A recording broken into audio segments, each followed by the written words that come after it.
everybody. Another Arcade Talk and Software Review. Hope you're having a great morning, afternoon, evening, or night, wherever you're at in the world. Hope you're having a great one. Welcome, everybody, to the stream. Hope everybody's doing good tonight or evening. You guys have a great one today. Hit the damn button on my keyboard. Tonight, we're going to be talking 80s toy commercials, as you saw on my thumbnail and all that stuff. So, hope you guys sit back and have some fun. And got to bring in Papabrad. He is in the stream tonight. Hey, what's happening? Welcome. What's happening? How you doing? Good to see you. Man, I'm awesome. Glad to finally be on a stream with you. I know, man. It's awesome. Finally got you on here. The 80s. I mean, what's cooler than the 80s? I love the 80s. I mean, it was the golden age of arcades. Yes, it was. The greatest. I didn't realize how quick arcades dropped when the 90s hit.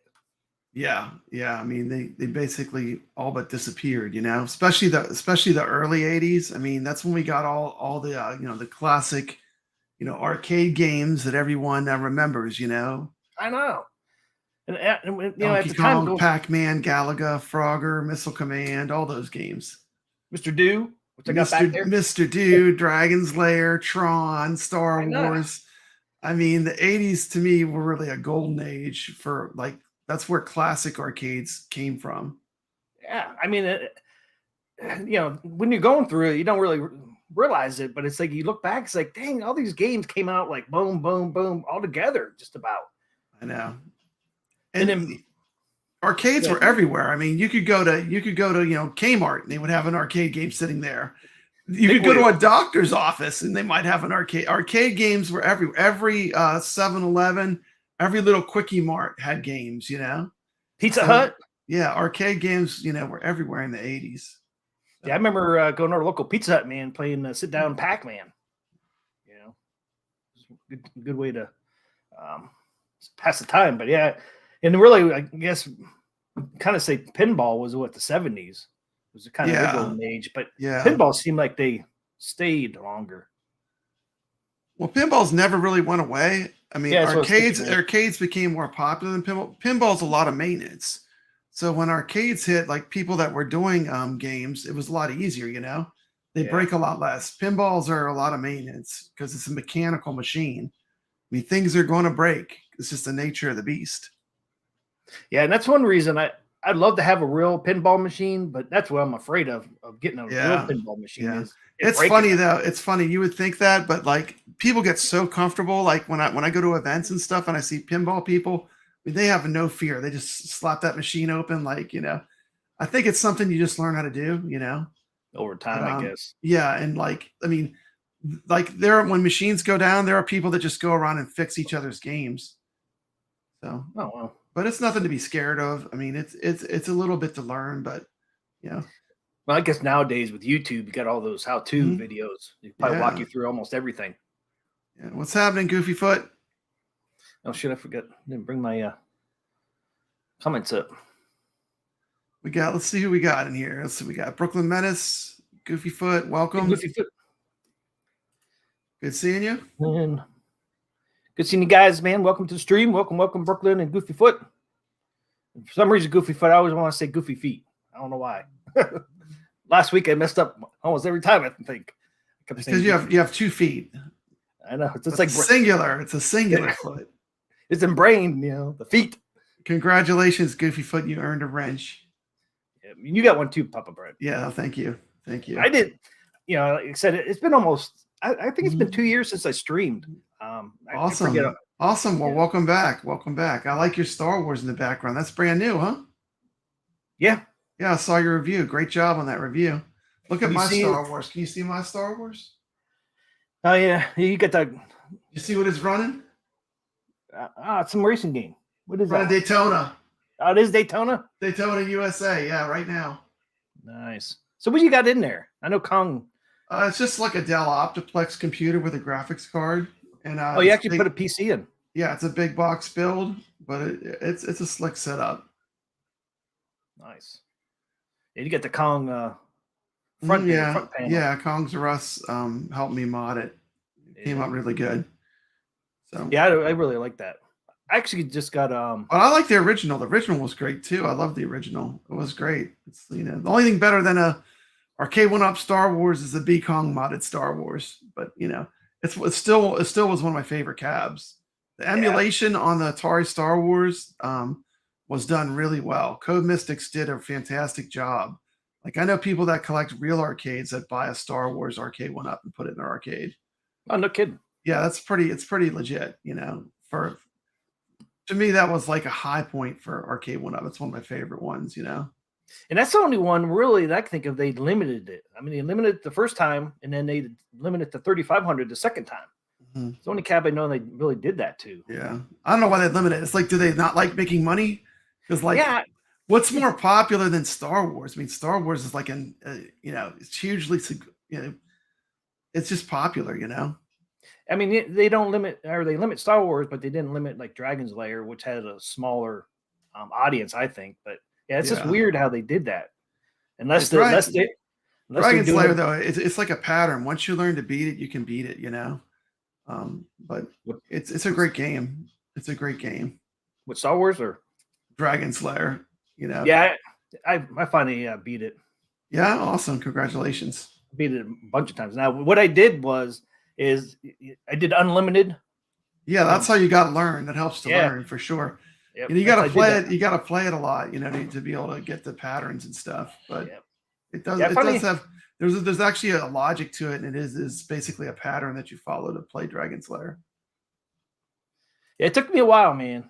even unlimited.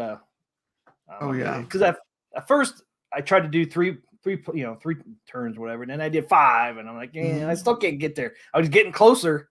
Then I was like I got to go unlimited. And then once I beat it, figure it out, then I'll go back down to 5, and that's what I did. But Goofy is fine. Nice. So what are we talking about today? Okay, want to get into it? Yeah, let's get into it. Cheers. Cheers. You got Mickey Mouse. I got Pittsburgh Penguin hockey. Awesome. Pittsburgh Penguins. I used to live in Pennsylvania. Yeah, you told me that. A long time ago. But let's add this in here real quick. Since Goofy was talking about this. Micro Machine presenting the most miniature motorcade of Micro Machines. Each one has dramatic detail, perfect turn, precision paint jobs, plus incredible Micro Machine pocket playsets. There's a police station, fire station, restaurant, service station, and more. Perfect pocket portables to take any place. And there are many miniature playsets to play with, and each one comes with its own special edition Micro Machine vehicle and fun, fantastic features that miraculously move. Raise the boat at the airport marina, man the gun turret at the audience, clean your car at the car wash, raise the toll bridge. And these playsets fit together to form a Micro Machine world. Micro Machine pocket playsets, so tremendously tiny, so perfectly precise, so dazzlingly detailed, you'll want to pocket them all. Micro Machines and Micro Machine pocket playsets sold separately from Galoo. The smaller they are, the better they are. Had to throw that in there. Yeah, that's awesome. What was their slogan? They had like a slogan. The Micro Machines. I think Goofyfoot knows it. If it doesn't say Micro Machines, it's not a real thing. Yep. And Goofyfoot, I did that for you, man. Since you were talking about it. Yeah, awesome. For the stream. Micro Machines were cool. They're actually still around too. I think Micro Machines is still a toy brand. You know. Yep, Target. They're in Target. That's awesome. Yeah, I think. Where'd it go? Yeah, I was surprised. Yeah, see right there, Target Micro Machine toys. Go. You know, I never got 80's though. That was when they started. Yep, I never got one though. There's some of them there, I guess. Yeah, Micro Rescue is the police one. Micro Series. Yeah, I was shocked to see that. They got Transformers. Dang. Is that part of it's micro playset. So dang. They're still running. I can't believe that. I was shocked when I was looking that up. Yeah. They survived. They survived the 80's. They moved past the 80's. They had so many commercials. They were just always on the Micro Machines. Yep. Okay, do you want to show your top 5? You can show my top 5. That's cool. Yeah, I put together a little video with some of my favorite 80's toys that came out. Check it out. Goofyfoot, they had so many commercials out in the 80's. Yeah, they were always on, like Papa Brad said. Okay, so I'll do Papa Brad's. 1987 they started.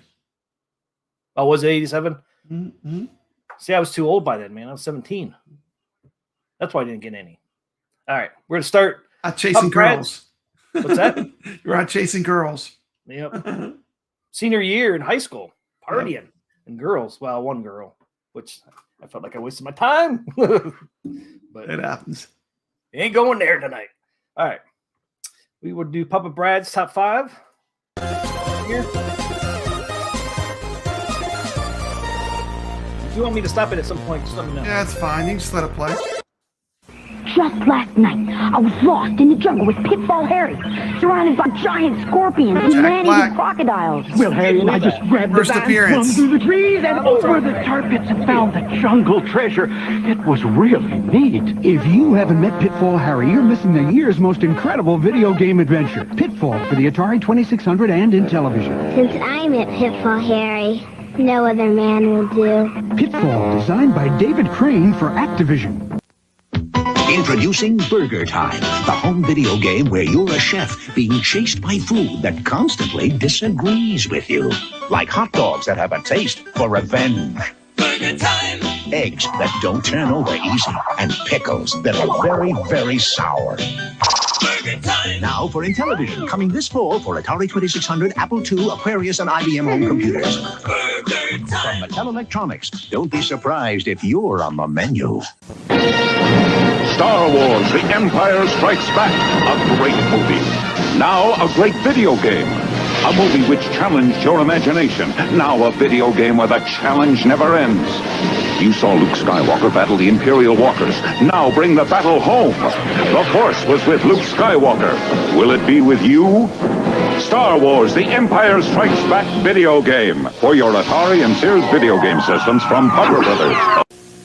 Stomper 4x4s, working lights, detailed design, and 4-wheel drive. Battery for each not included. There are 4 models: the Chevy Blazer, the Dodge Warlock, the Jeep Honcho, or the Ford Bronco.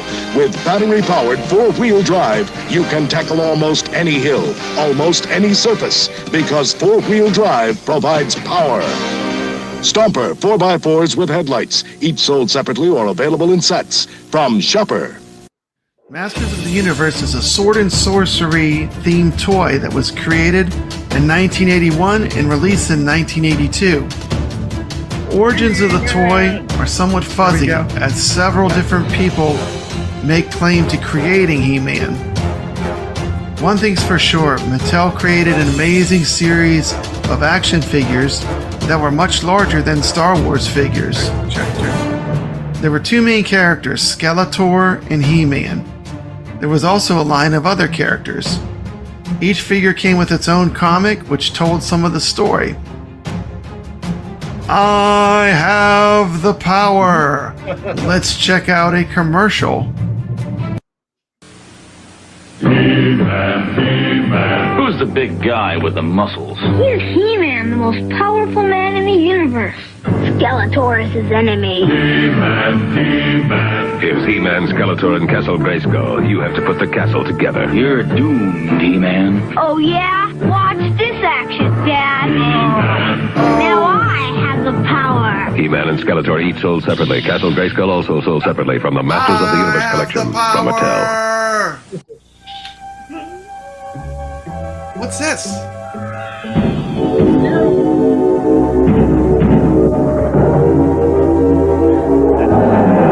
Imagine this coming on your Saturday morning cartoons. That would be Gauntlet in the arcades. Fantasy adventure from Atari Games. The most fun a quarter can buy. I love Gauntlet. The Garbage Pail Kids was a series of sticker trading cards produced by Topps. Who dis? They were released in 1985. They were designed to be a parody of the Cabbage Patch Kids, which were super popular at the time. But these cards were super cool because they had a lot of gross out things. And every card had some kind of crazy image. Lots of trademark infringement. But the original Garbage Pail Kids cards, I remember, were real popular in the 80s. Garbage Pail cards makes my list of the coolest toys of the 80s.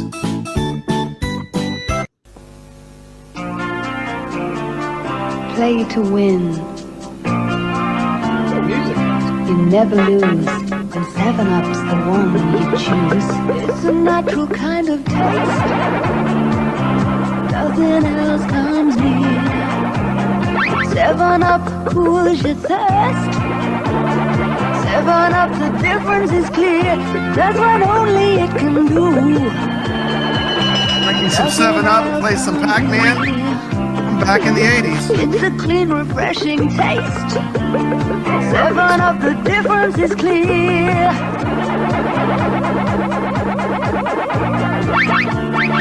Like a pizza. 7-Up cools you. 7-Up soothes you. 7-Up, the difference is clear. Round the world, the difference is clear. There she is again. And that's the end. That was it, man. Got to end it. Anyway, yeah. For me, early 80s, you know, the arcade games were so much better than anything we could play at home. But this game to me, and this is a real Activision pitfall. This game to me was really way ahead of its time. It was a really great game. Still play it. Yeah, I still play it. I love it. Pitfall. You know, the early 80s, Atari was the king for the video game machines, you know, until, you know, that changed later on in 1985. But for the early 80s, Atari was king. Yep. I had tons of games, and Pitfall Harry, man, was one of them, man. I never beat that damn game, man. Yeah, it's tough. I have like a couple hundred Atari cartridges. It's something I collect big time. But yeah, I love retro games, you know. I mean, it was like they had to do a lot with they had to make the gameplay had to be good without having a ton of graphics, you know. So I really do have a soft spot for retro games. Man, my mom threw all of our games away for the 2600, man. She's like, well, their 2600 doesn't work anymore, so bloop, there it went. Yeah, well, I had a bunch, especially I was the last one left in the house. I was the youngest kid in the house in late 80s, or I guess it wasn't real late, but you can find them for like $1 or $2. Oh yeah, there's still Atari's cheap to collect, pretty much. I mean, most cartridges aren't that much. Like between, you know, there's a few ones that are more valuable. Most of them only, you know, between $1 to $10. You know, and some of the rarer ones could be more. But you know, the thing with Atari though is the most popular games, the best games, they made like zillions of them. You know, so they're like easy to get. You know, like Space Invaders, for example, fantastic. Still one of the best Atari carts. And it's like super available. You know. Yeah. Combat. So if you have 2 players playing it, even to this day, Combat's fun to play. My grandson comes and plays me Combat. You know, my TV set costs $10. I got it from Goodwill. So, you know, if you're gonna go retro, you go back to CRT. You know, if you're gonna play real machines, you know, like I have real Ataris. But you want to get like the older hardware. It's more fun. You know. Yeah. Yeah, I probably had about 50 games for our Atari 2600. And I had a bunch, man, because like I said, when all my brothers and sisters left, you know, they got real cheap. Yeah. Yeah, because like ET, that was like what, $34 when it first came out? The ET? Yeah, they weren't cheap. They weren't cheap. And you know, the thing was, you know, I never had an Atari when I was a kid, but all my friends did. Like my mom cheaped out. She went and got me an Odyssey 2. She's like, oh, this one's cheaper. This one's cheaper. So I got the Magnavox Odyssey 2. And I'm still scarred to this day. So now I have you know, I don't have a complete Atari collection, but I got most of the games that matter, you know. Yeah. I probably got close to 200 games at least. Wow. So yeah, I wish I still had them all mine. Goofyfoot says he has tons of Garbage Pail Kids. He said he just bought some about last week. They are re-releasing the originals in Chrome Foil series. Really? Yeah, that's cool. Yeah, I love those things. I forgot all about those until you put that in there. It's like, I mean, I totally forgot about those. Yeah, and that's like on my channel, I like to do a lot of nostalgia stuff. So you never know what I'm going to drop on there. Like yesterday, I dropped a $6 million man action figure. Yep. I just like nostalgia stuff, you know, and that's just something I'm really into. You know, of course, I started YouTube doing arcade tours and moved into doing some live streaming eventually with a show called the iircadians. which is just an arcade show based on the iiRcade. But yeah, I like it. It's a fun hobby, YouTube, you know. That'd be good. You know, it would be kind of cool, man, to live stream from an arcade. I know. That'd be awesome. But I don't know. It might be a little noisy in there. That's one thing. Yeah, they are noisy. When you know, when you turn all the sound on, but that's part of the charm, you know. Oh, that's why you have multiple machines, you know. When you turn all the sound on, it feels like you're in an arcade, you know. Yep. Yeah, I mean, I used to love just walking into freaking arcades, man. I just loved it.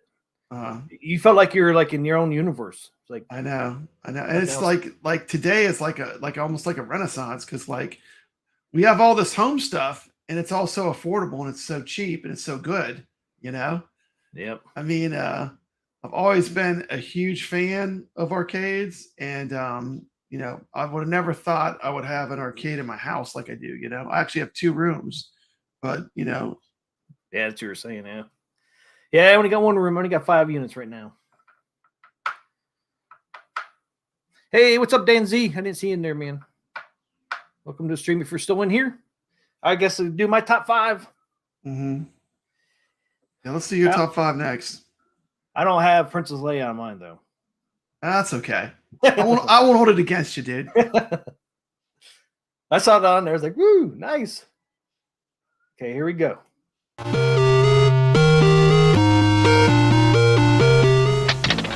If you want to win the game, you gotta take good aim and get the most marbles with your hippo. Playing Hungry, Hungry Hippos.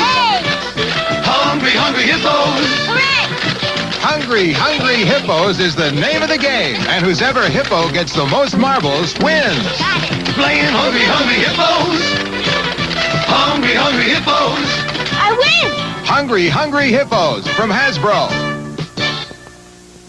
Light bright, turn on the magic of colored light. Light bright, make a face to glow at night.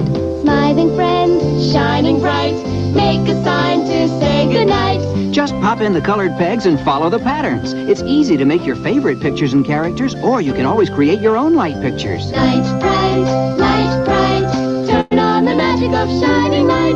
Light Bright from Milton Bradley. Hello? Somebody out there?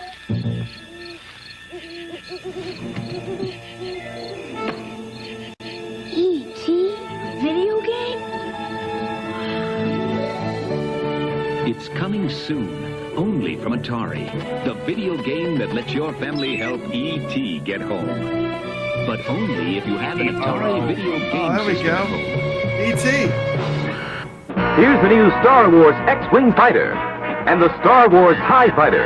Spaceships and Luke Skywalker sold separately, batteries not included. I'll get you this time, Luke. Reactivate X-Wing. Both have flashing lights and sound. Hey, there go the solar panels. And Darth Vader's got away. The Force is with me. Luke Skywalker wins again. Kenner's Star Wars X-Wing Fighter, TIE Fighter, and action figures all sold separately. Kenner proudly presents Star Wars Electronic Battle Command, the computerized space battle game. Enemy scan on. I see you. Game. Battle station. Red alert. Star Wars Electronic Battle Command has computer scanners, force units, invisible shields. Fire! 3 levels of play, basic, intermediate, and advanced. My TIE Fighter's hit. Hey, Dad, let's play the basic game. You always get carried away. That was it. Oh, awesome. I still have that thing too, man. That Star Wars Battle Command. That's awesome. That's awesome. I had Star Wars figures. I mean, they were like, I remember when Star Wars came out, like in 1977. The Star Wars figures are so popular you couldn't even get them. Like they were like impossible to get. Like if you wanted them for Christmas, you would get like a piece of cardboard that would say "Coming soon, Kenner Star Wars figures. Merry Christmas." You know, and kids were still excited to get it. I mean, it was a different time. You know, it was a different time. Yeah, it was me and my 2 brothers. So we all 3 got. I don't know how my mom and dad figured it out, but we all got like my one oldest brother. He got all the stormtroopers, Darth Vader, you know, those guys, and then I got like Luke Skywalker, the Yoda and all that, and then my other Han Solo and Princess Leia. I forget what my other brother got. Oh, he got like the bounty hunters. Like I remember the first Star Wars figure I got was Darth Vader, and it had this crazy, like the sword didn't look anything like the lightsaber. It looked like a little piece of orange plastic. They slid up and down. Yeah, it slid up and down. It had this crazy little thing on the end. It didn't look anything like the lightsaber. And then I remember he had this crazy. It was like a plastic jacket. They were like, I guess they didn't know how to do a cape.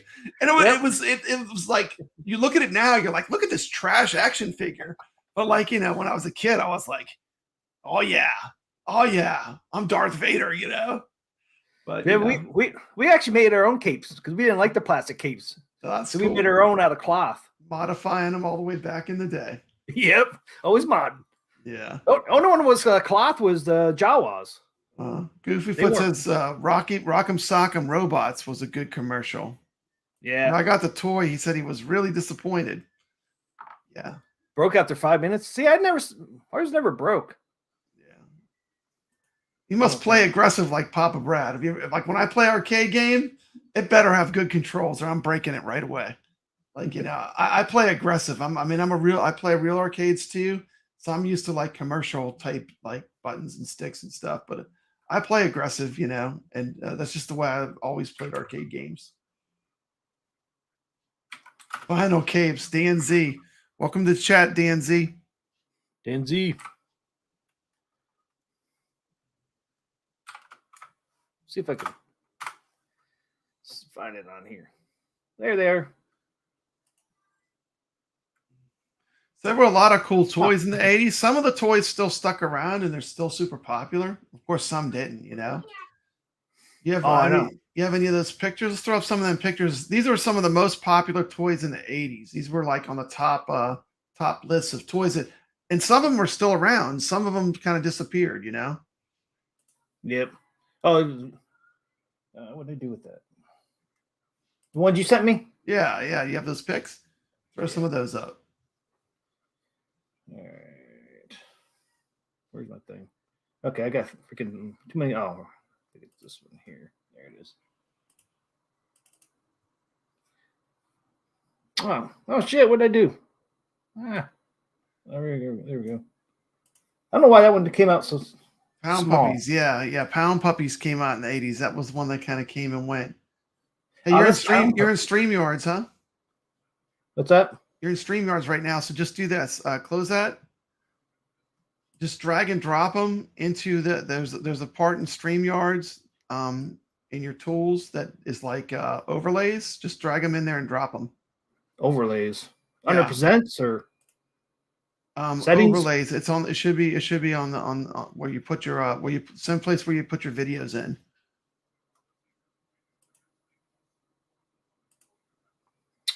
Video file.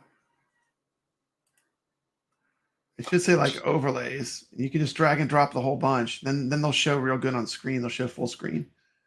I don't see where that's at. I can get rid of the stuff here.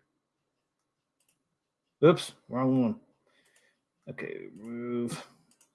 I'd have to open my own StreamYards, but there's a tab where we can drop pictures in it. I think it's called overlays though. I remember seeing that. Or pictures. It could be pictures. Under present, you got slides, extra camera, video files. No, it's not under percent. It's where you upload videos and stuff. Well, never mind. We can do it that way. It's fine.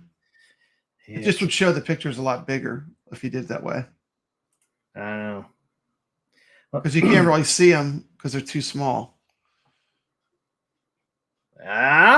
Oh, there we go. That'll work. Hey, remember KBs? Hit the other profile. That'll put us at the bottom. Underneath where it says where you put us to the side, do the one that puts there should be one that puts us like keep going. There you go. That's better. That one's better, I think. Okay, this is a KB ad. Christmas in October. Year 1985 was when everything changed. Because in 1985, we got the NES. Even back then, think how much money, $99.99 in 1985. That was a lot of money. Oh, I know. That was not cheap. I mean, nope. you know, but that'd probably be equivalent like 150 or 200 nowadays, probably. Probably easily way more than that, maybe. But if you look at the stuff that was popular in 1985, KB Toys is gone too. You remember KB Toys? Yep, I remember from back in the day. But you know, you had your Nintendo was popular. You know, $100. Yep, the Ninja Turtles were introduced in the late 80s as toys.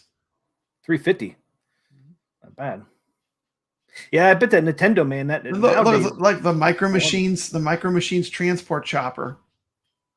Oh, is that what that is? Oh, yeah, the Micro Machines. So these were all popular toys, you know. $10. $10 for that sucker. Yeah, fire up some of them other ones. Let's see what else we got. This is the original lineup of the Teenage Ninja Mutant Turtles by Playmates. These were the first Ninja Turtles figures. Oh, so this is the first set. That's the first set. That is correct. That's what they started with. Yeah, that's seems like all the ones I remember from the shows and stuff. All the cartoons. Maybe we should do 80 cartoons sometime, man. I know. Transformers. The disappointment on your face when you asked for a Transformer, but instead got a GoBot. I mean, the GoBots were kind of like a knockoff of Transformers, but they were both popular. You know, they both came out of I believe the late 80s. Transformers is still massively popular, I think. Oh, I know. I mean, I don't think Transformers really lost any shine. GoBots, I don't know if they're popular, but I know Transformers is. GoBots still around? I don't know. Dude, I love that Transformers ride at Universal. Have you ever rode that? That's amazing. I don't think so. I was at Universal once, and these are called Mad Balls. These were popular. These were like crazy like monsters that were shaped like balls. They had an eyeball. They had a mummy. Mad Balls were super popular in the 80s. Yeah, there's the mummy one right here. Oh, you can't see it so much. There it is. Yeah, I don't really remember these. I don't remember those. Yeah, I don't know if they stuck around. They were real popular in the 80s, though. I know the one thing I was looking at, they were like in the top 10. There's a Nintendo. And there it is. This is the one that changed it all. This is an original advertisement for Nintendo when it first came out. They originally, 1985. And they originally thought no one would buy the Nintendo if it was a game machine. So they made it look like a VCR. That's why it has the weird door and everything. Yeah. And they wanted it to seem like, you know, more like a VCR. And it came with, you know, the first sets came with the robot, you know, Rob the Robot. I didn't know that. Yeah. They only released it with the robot and the gun at first. But then, you know, of course, people just got the, you know, the console itself, you know, it was just a matter of time. Yeah. The first one I saw him played just had, you know, there was really nothing because there was a video game crash, you know. And it pretty much all video games went away. Monchi-Cheese. Dan Z says I had two GoBots. They were CGEAPLY, made like Transformers, had a motorcycle, and a GoBots had a moped. They had mopeds. I forgot about mopeds. Forgot about the mopeds. We almost got a moped, but my dad couldn't get the financing. This was the go with Micro Machines. Oh, that's the Micro Machines. These are some original Micro Machines, a bunch of the original ones. Oh, they had like a Bigfoot down here. Like the first generation ones, I think. Yeah. Back in the day. Call those things monster trucks. Monster trucks, yep. I was in the military out in Kansas, and when I would go home, this was late 80s, early 90s, and I would go through St. Louis. They always had the Bigfoot monster truck outside their where the headquarters for the monster. What would Bigfoot? Bigfoot, yeah, Bigfoot. I think Bigfoot's still a brand that's popular with the monster truck thing. But Bigfoot was real popular. Yeah, I used to go by. They would have it outside all the time down near downtown St. Louis. I always thought it'd be cool to ride in one of those. I mean, those wheels are so big. I mean, they're huge. I mean, those wheels when you stand by one of those monster trucks, you have no idea of scale, but they're huge. Yep. Yeah, I forget how much. Because I talked to a person that worked on one of the monster trucks, and I forget now, but he told me how much those one tire cost. It was thousands and thousands of dollars. So when they would pop one of those tires, man, they'd just be disgusted because how much it costs to repair those or replace those tires on those fucking things. Yeah, they're massive, expensive. I wasn't sure what this trivia. Trivial Pursuit. Yeah. 1981, a game came out that caught on like wildfire and then kind of disappeared. Trivial Pursuit was a product of the 80s. Yeah, we had one. Everyone had. I mean, I had this game. Like, I wasn't really a board game person, but even my family had Trivial Pursuit. Remember, you had the little pie pieces and you had to answer the questions. Yep. But Trivial Pursuit was definitely a huge fad in the 80s. 1981 was when it became popular. Was actually invented by some Canadians. Canucks. Canucks invented it. Yeah, but it wasn't popular. They got popular in 1981. I think it was like 1979 or it was like right before. It was like 2 years before. But in 1981, it blew up. Yeah, then they end up having a bunch of different series. Oh, yeah. Now they have Trivial Pursuit, everything. Yeah. Trivial Pursuit, Star Wars, Trivial Pursuit, whatever. You name it, they probably have it. Yeah. Yep, Bigfoot in Hazelwood, Missouri. Yep, used to go by it, man, all the time. It was you could see it on what was that road? 70, Interstate 70. Yeah, you'd be driving through St. Louis. If you went down, because there was a shortcut, you could go. I think it was 270.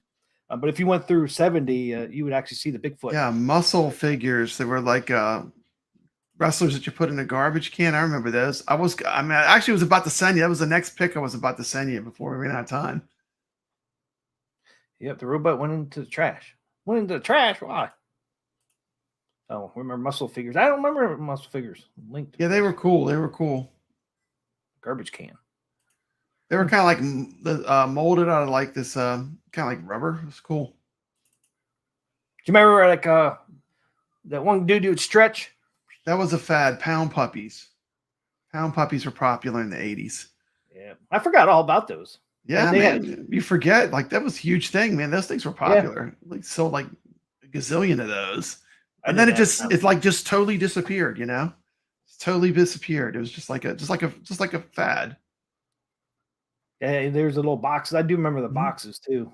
Looked like their little home that they were in. Yeah, little cage, yeah. Now we're getting into the cool stuff. G.I. Joe figures invented in the 80s. Actually, not G.I. Joe, the minifigures. Like when I was a little kid, we had the Kung Fu Grip. Remember the big ones that looked like kind of like Barbie size? I had those are the ones I had first. But in the 80s, they came out with, you know, like Star Wars action figure size G.I. Joe. And then it became a whole big thing again. So G.I. Joe is a pretty cool thing that came out of the 80s, even though it was invented before the 80s. You must have been in the Air Force Station. I was in the Army, and I was stationed in Fort Riley, Kansas. So I just had to cut through. Yeah. I was from Ohio, so. Yeah, Dan's right. We just talked about Beanie Babies on the iircadians retro 90s show. The Beanie Babies were in the 90s, but yeah, it was kind of similar with the Pound Puppies. Even McDonald's got Beanie Babies. I know Beanie Babies were popular, and the 90s were super popular. I mean, people were collecting. They were thinking that, I could buy a house with these Beanie Babies. Let me just get enough of them, you know? So now they're probably practically worthless, but don't take off the tag. Yeah, don't take off the tags. Yeah, I knew people that buy them and they want to let their kids play with them. Yeah, I mean, it was crazy. It was like that whole collector mentality. And maybe there are some Beanie. Now, this is a toy that would never get made today. Check this out. Wow. This is the Megatron. Look at that gun. It transformed into a real looking gun. Yeah. Now this is a badass toy. This toy would never be made today. I mean, but look how cool that is. Like those were the toys that the kids of the 80s were playing with. Yep. That's a pretty cool looking toy.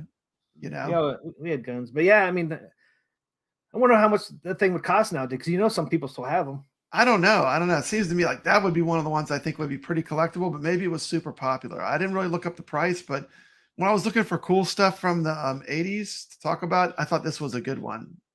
Because it's just something that you would never see again. Like they would never make this toy today. I got to look that up sometime, man. See if you can buy one and how much. It's going Megatron. Of course, there's Megatron. Yeah, there's the bad boy Transformer that started them all. That's still popular. He's in all the new movies, or in a lot of them. Yep. Yeah. That's the next picture. They had tag protectors for the Beanie Babies, really? Mm-hmm. Dang, I didn't know that. I have a couple still. Dan Z says, do they even make cap guns anymore? I don't know. They might, but they're probably bright orange. Yeah. We'll look that up. Got 2 more pictures. You know who that is?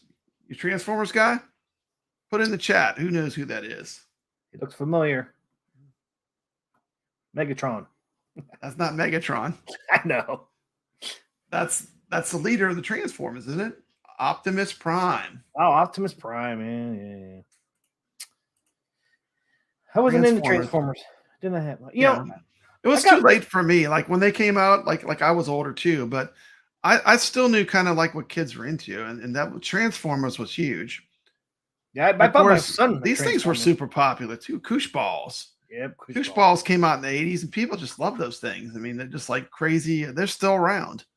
But that's a toy. Around? That's a toy that survived. Yeah, they still have sell them you can get them off of Amazon, I think. But Koosh survived.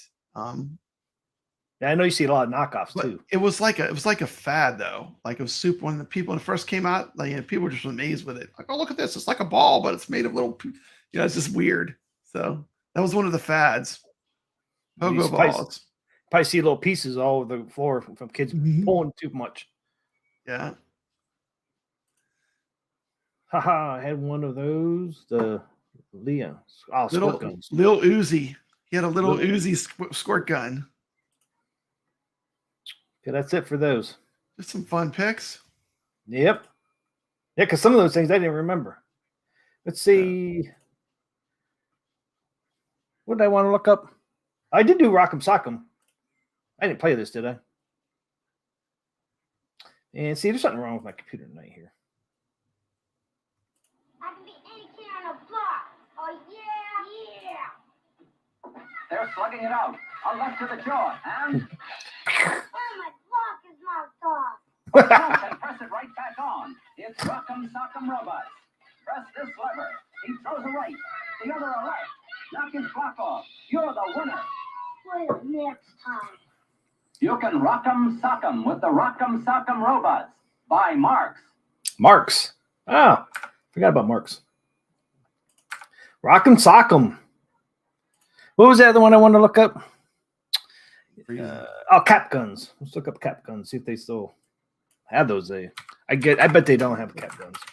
But you never know. Look. Let's look at some of these old ones first, though, man. I mean, look how real that is. This is 2022 unboxing. Oh, there you go. So this is from last year, guys. Okay. Look how real it looks. That looks very real. 2022. Look at that. Even got a holster for it, man. Look at that damn thing. I can't believe they still make those. Yeah, I'm surprised.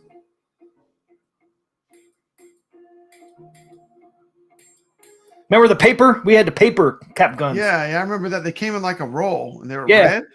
Yep. Those Western ones, Yeah. Wow, I can't believe they make that. That is pretty crazy. Yeah, those are later on. Those came out later. I don't know if those came out in the 90s, didn't they? The little round ones like this. Yeah. Hey, what's up, Hobby Hands? Just picked that game up at their store. Rock'em Sock'em, Hobby Hands. Yeah, they're basically a weapon, man. Purple drink. Cool old school toy. It was Bangzer. Wow. Well, remember when everybody had a Rubik's Cube? Yep. And the girls even had Rubik's Cube earrings. Yep. I remember I think I had a Rubik's Cube keychain. Hey, what's up, Angry? I still smell the paper caps. So sometimes it catch on fire, remember? The paper would catch on fire sometimes. Once this came out, it changed everything. This was the game that changed it all. Remember this game? Super Mario. Super Mario. 1985. Man, remember the smell of that too? What year did that come out? 1985. There it is. 1985. Man, it meant, that, and everybody was playing that when it came out. Yeah, it was. It's still great. I mean, like, that's the thing. Like, it just holds up, It's like I could play it all day still, I mean, it just holds up. It's timeless. I mean that was like Fortnite now, Yeah. That's what they'll say. Yeah, for sure. Yeah. I mean, everybody wanted to play it, You went to somebody's house, man, if they had it, you'd be playing there all freaking day. All from Jump Guy. Mm-hmm. Yep, Jump Man. That almost didn't happen. Did you know that Donkey Kong almost didn't happen? Yeah. They wanted to get Popeye. They couldn't get the rights. They did get Popeye eventually, but because it was supposed to be Popeye. Yeah, it was supposed to be something else before that, and then they wanted to do cause it was based off a game over in Japan. And then they were gonna, I forget what it was called, but they rethemed it to Popeye for over here, and they had like 10,000 cabinets sitting in the United States, and they couldn't get the license for Popeye. Yeah. That's why some of the very first Donkey Kongs were red, because it was supposed to be a different cabinet. Yep. Yeah, they had to come up with a real quick game because they're like, we got these 10,000 cabinets, we can't send them back, so we got to come up with something fast. And their head creator there came up with Donkey Kong and Jump Guy. Wow, that is cool. Just think if that didn't happen. Just think if they got the license for Popeye. Yeah, if they would have gotten Popeye, we wouldn't have gotten. I don't think we'd ever Donkey got this, Kong. right? I mean, good for them, right? Well, this was the NES launch title. Donkey Kong was more the 1980s classic arcade, but this took it home. I mean, I remember everyone was impressed when this game came out and you could play this game at home. People stood, they noticed, they were like, man, why do I have to go to an arcade? I could play this at home. Yep. Still wasn't the same though. It's not the same, but it still was closing that gap, Yep. Yeah. Like nowadays, like there's no game you could put in an arcade that's going to really impress people. Like in the time that arcades came out, they were so much better than what you could do at home. Yep. Yeah. I mean, that was like some of the games, I played an arcade, like, oh man, they're on the Atari 2600, man. It's going to be just like it. I know. Get it home. They did the best they could. Hey, the Atari 2600 was made to play Pong. That was it. Yeah. So, the fact that they made so many cool cartridges and they got so many cool things on it is a miracle. Yeah, but there were some games that were simple enough, like Space Invaders was almost like a real. Yeah, Space Invaders was an incredible port, the way that they figured out how to make it work. And Asteroids. Yeah. Yeah, that was some of those easier games. They actually looked just like the arcade ones, but some of them didn't.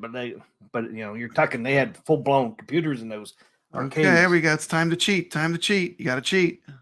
Yep. I mean, the first time you saw this, I mean, weren't you? I was blown away. First time I saw, hey, you can cheat. Oh, look what I just did. I just ran off the screen. Man, you playing this or this? This is me playing. Yeah, I'm playing this live. This is live, man. This is live. Let's finish this level. Angry, why you got to rub it in with the Donato's pizza, man? Sea monkeys. What were sea monkeys? Those things in it. Were they frozen shrimp? What is a sea monkey? What actually is a sea monkey? I think it was supposed to be shrimp. Some people say. I'd be curious to know what a sea monkey is. Back of a freaking comic books, comic books, right? Yeah. Mine always died, man. I think it was a ripoff. There you go. Oh, yeah, you go. Oh, I missed it. Come on, jump back on there. Right. Oh, look, this person's Sea Monkeys Live, man. There we go. Pop this up here. Do this. Sea Monkeys real quick. Sea Monkey Dude.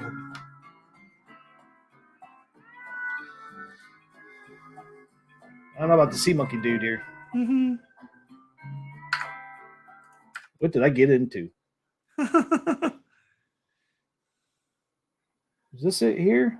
Sea Monkey's Baby Nursery.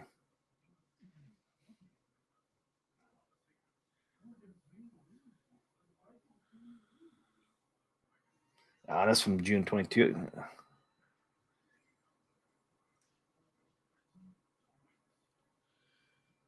Oh, shoot. Oh, yeah, you're still down there. Yeah, we're totally spoiled today. Like, you know, now you can have something like this with all these NES games on it, you know?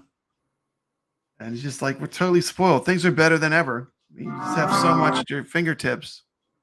Yeah. I can't. Oh, here's the Sea Monkeys. Let's see.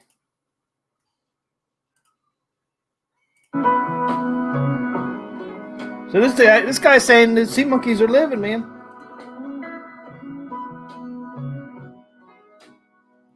Yeah, they look like there's something.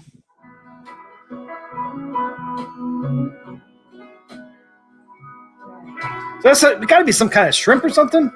Yeah, that's crazy, huh? Ours always died. Well, we didn't got them like once.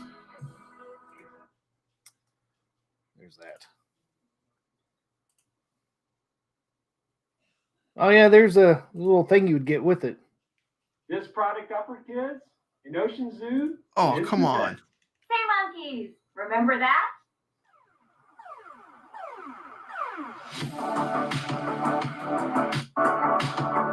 Yeah, I forgot you got that little.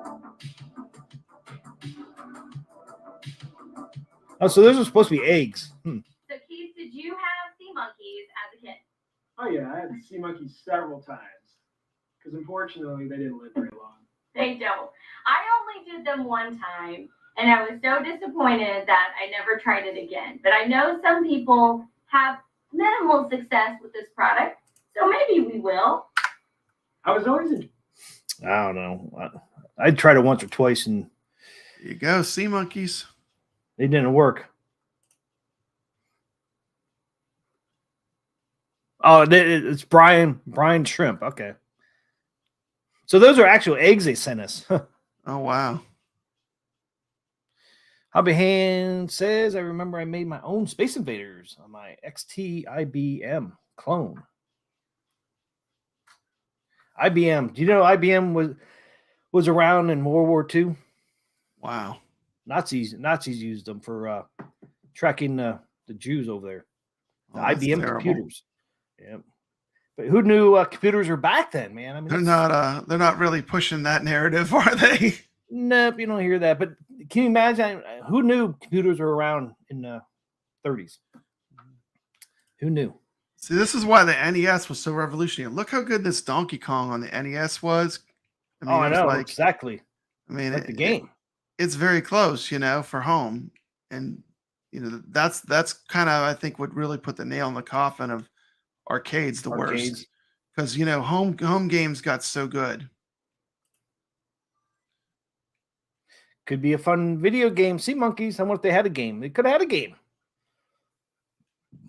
X-ray glasses. Oh yeah, I forgot about the X-ray glasses. I had a pair. I couldn't see through shit. That was another one that was in comic books too, wasn't it? Yeah, that was in comics.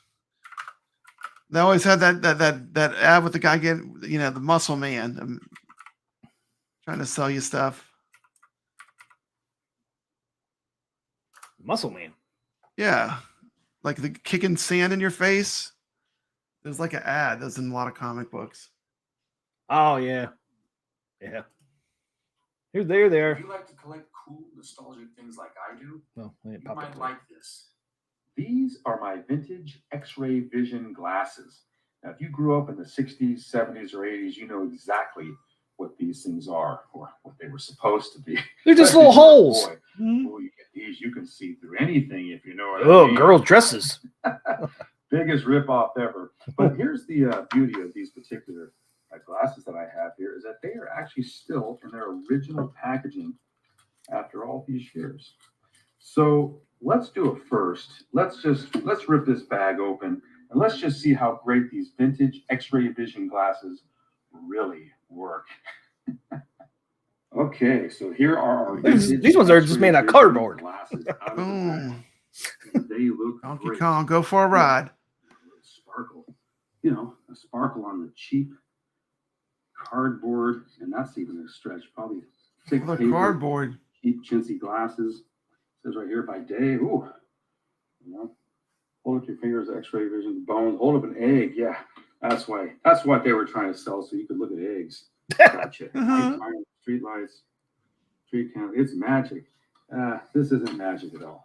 I can zoom in here a little bit, but as you can see, as I move the camera around from the top of the counter here to the wall, you see nothing. There's absolutely nothing. They've got some little cheapy plasticky thing right in front of the lens, but it's nothing. You can't see crap. But it's a great gimmick. Very. I wonder how much money they made on those fucking things. This dude. Quite a bit. When they were just cardboard. I never fell for it. That's it for that.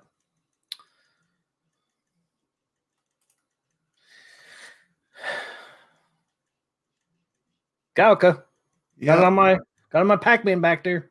I know. It's cool. Like, did you ever think you would have a Galaga like where you could play it at your home? Nope. That was very arcade authentic. Yeah. I mean, look at it. This is the NES. And so what we have now is even better than that because we can play very close to arcade games at home, you know. But you could see how you could see how the NES killed arcades because you could play this now at home. Yep. It still plays great. But not every game was great on the NES, but there were a lot of good ones. My kids have more video games and browser they play than I could ever imagine. Yep, that's true. Dan Z, I was too old. Go back to full screen. Easy. Like this was to me. This was the 80s, the late 80s, early 80s were Atari, late 80s were NES, 90s. This is all you got to know here. 90s, the Dreamcast. This is still one of my favorite consoles of all time. This is playing right now. It all hooked up. But this is a Dreamcast. That's a DOA 2. Hogs are fat from the 90s. I don't remember these things at all. Put these little, I don't know what we call them, paper or cardboard. Hogs. Can tops. Remember Pog Milk coins? Coins? Pog tower. I don't remember You these. can take slammers and slam them. Hogs. They're very Pogs. Do you remember Pogs? made of cardboard, so they're really. I didn't have Pogs, but my friend Jeff Rainwater, he was all about Pogs. He was telling me all about the Pogs. And material. I didn't do Pogs, but Plastic. those are cool. Were they 90s? I think they're 90s. They're 90s, yeah. Yeah, that's a 90s toy. It's a 90s toy. Tower. I'm talking about this little. I remember doing, what was it called, Pong or whatever, into glasses at beer parties. Trying to get pong. Yeah, I remember that. I wasn't good at it. Sea monkeys are like pet rocks, super cheap to make, and the sellers made a bundle. Yeah, most of them fucking died. Mine, I never had any luck.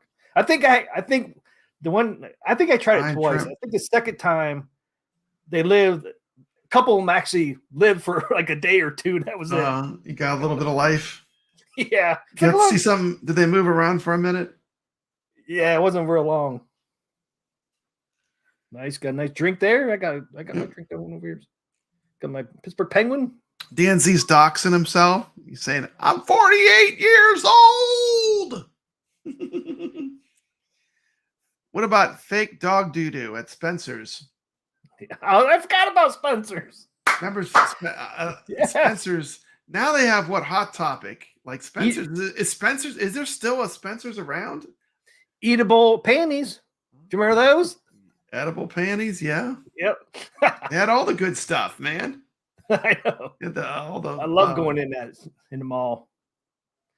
Dan Z, I always wanted to hovercraft on the back of a comic book. I kind of remember. Oh yeah, Boys Life. I forgot about Boys Life magazine.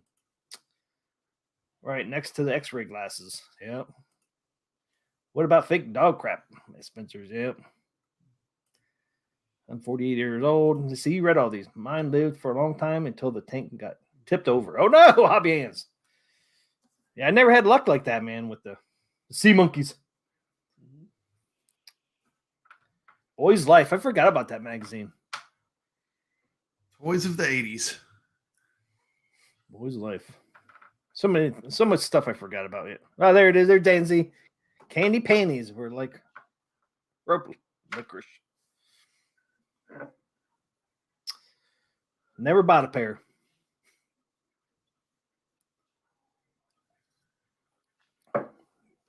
But the Spencers did, man. I forgot about Spencers. I mean, see you, Spencer. Where you went to get your black light poster. Yeah, they had tons of those. They had lots of black light posters. They had lots of cool lights.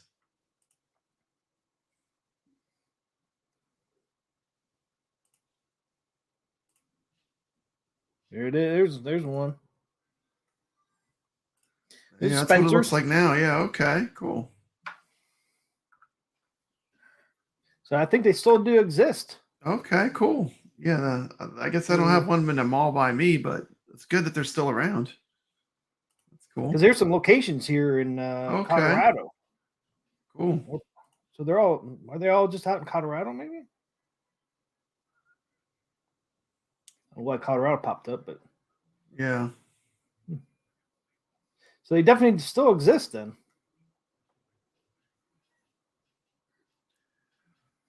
Body jewelry. Oh yeah, they actually got online. There you go. Graphic tees, body jewelry, room and decor, lava. Oh yeah, I forgot they had lava lamps. Naughty stuff. They have the naughty stuff. Sex and wellness. We got drinkware. Drinkware. Drinkware. Okay, we don't need to get into we don't need to look at that page, dude. You could have skipped that one. Oh, wait a minute. Why did I click on that? Why did I do that? They had that in Spencer's. They had that in Spencer's too. Look at the Chucky doll. That's kind of cool. Star Court. Common sense. Hello.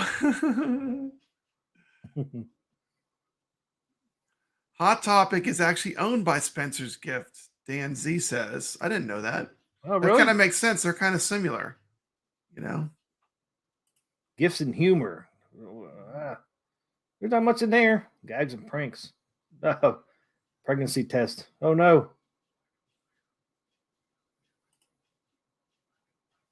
What the fuck? Oh, yeah, I forgot about that freaking shock. Pull here, gum. Oh, what good? You can't get in this. Oh, my goodness. Candy. Here's your candy panties. There you go. You want them, they got them. It's a little bit naughty, Spencer's. I don't remember being so raunchy. They're a little naughty there over at Spencer's. That's why I don't see them in the malls anymore. They're a little bit on the edge there. They're a little bit riding that edge. I didn't want to show that stuff. It's like, hey, what do we stumble into? You know what I mean? So down a road I did not want to go, I don't think. So 80s toys. Yeah, those are some cool toys I think we showed. You want to do some arcade talk? Yeah, we can. Anyone in here into arcades? So what do you think about what's going on right now with a lot of the Arcade1Up YouTubers are moving? They seem to be moving towards pinball. Have you noticed that? Like Michael B. the Game Genie he's selling like 19 of his cabs. I watched that. He's already sold 10. Did he sell 10? Yeah. I think he said on his stream he sold 10 and he wants to sell 19. So he's got 9 more to go. Yeah, I watched that video last night after I got off the stream with the. Dude, how shocked were you? I mean, I was literally completely shocked. I would have never thought I would see Michael B selling his Arcade1Up cabs. I mean, it's a noble thing, though. You know, he wants to have a playroom for his kids. You know. Yeah. But you know, he's a very huge fan of Arcade1Up for sure. I was surprised, but you know, Dan Z says he loves arcades, but he's kind of disliking Arcade1Up. I mean, I don't dislike him. I just want to see him reach their potential again. Like you know, you look at Daytona USA behind me. Oh wait a minute, that's Star Wars. You know, I mean, they can do great things, but I mean, to me, they've kind of lost their focus. I mean, how do you feel about like? I mean, do you want Fast and Furious? Is that a game that really like hits any kind of nostalgia for you? Just in the chat, if anyone has an opinion, you can. I'd rather have Daytona. Or yeah, I would rather have Daytona for sure. You know, to me, it's like the Raw Thrills games are like the games I don't like. Like I don't even consider that an arcade. Like when I go to a Dave and Buster's, they have all those big machines that like that you can't even really play them. They're designed where they're just going to take your money. There's no way to get good at them. They're either on timers or they automatically have something that makes it where you lose. You know, and to me, that's not really an arcade game. You know, like the Space Invaders one's that way. Doesn't matter how good you are. You know, it's gonna ramp up till you lose, and there's nothing you can do about it. That way, you have to put more coins in it. But original arcade games, you could get good at them. And you had a chance at least, but now they don't even give you a chance to do that. You know, I'm with Dan Z. I want 1980s Arcade1Ups. Man, where's the Robotron? Where's the Q*bert? Where's Defender in a 3/4 scale with the correct Defender controls? That's the Arcade1Up I want. I mean, yep. I have all the fighters. I can play any of the fighters online. I got a Killer Instinct. I got a Big Blue that plays Street Fighter series games. I got Marvel vs. Capcom 2. That's the Marvel series. And those are cool, but what I really want is more 80s stuff. You know? That's what you were kind of talking about on your last stream I watched. You're saying, you know, why don't they do something like Spy Hunter? You know, that would be a cool game. You know, some stuff with unique controls, you know. Q*bert is worth doing. I'm going to tell you why I think Q*bert's worth doing. It has unique controls. And Q*bert is instantly recognizable, just like Pac-Man. Like you show someone a picture of Q*bert, like just a normal person that's not into all this arcade stuff, they'll say, "Oh, that's Q*bert." Yep. So it's like something people know. I don't. They have the license and they're tying it up and they're not doing anything with it. It's like free Q*bert. You know, that's just how I feel about Q*bert. Free him. That's like they're afraid, like because it had a pinball knocker, they're afraid to do it. A pinball knocker is not really that much of serious technology, you know. Yeah, but you like an on-off switch, you know. There's nothing to it. Get it done already. I mean, you don't need it though. You can't play it unless you have a machine that's set up for it, like with the diagonal joystick. A Q*bert would be a machine worth having because there's nothing that's set to diagonal joysticks. There's like maybe like 5 or 6 games that use that control setup. Pole position. That was a good one. That'd be a good arcade cabinet. Yeah, it would be. Yeah. Yeah, they could do Q*bert. Like I said, you know, like Dragon's Lair, you know, you got a couple games. Q*bert. They could do Q*bert. They could do Q*bert's cubes, you know. And then fast challenging. I know the problem is the faster, more challenging Q*bert. Yeah. The thing is they don't want to mix brands, but really they could do Congo Bongo too, because it also had diagonal controls. But it's a different title. It's a Sega, you know. But I mean, it does have like a real Congo Bongo machine. The controls are set up diagonally, just like Q*bert. You know, like what's his name? Somebody yesterday in the chat was saying that they have good Congo Bongo on iircade. They do have a great version of it on their arcade version. You know that other because even my Mr. Dude Q*bert is worth getting.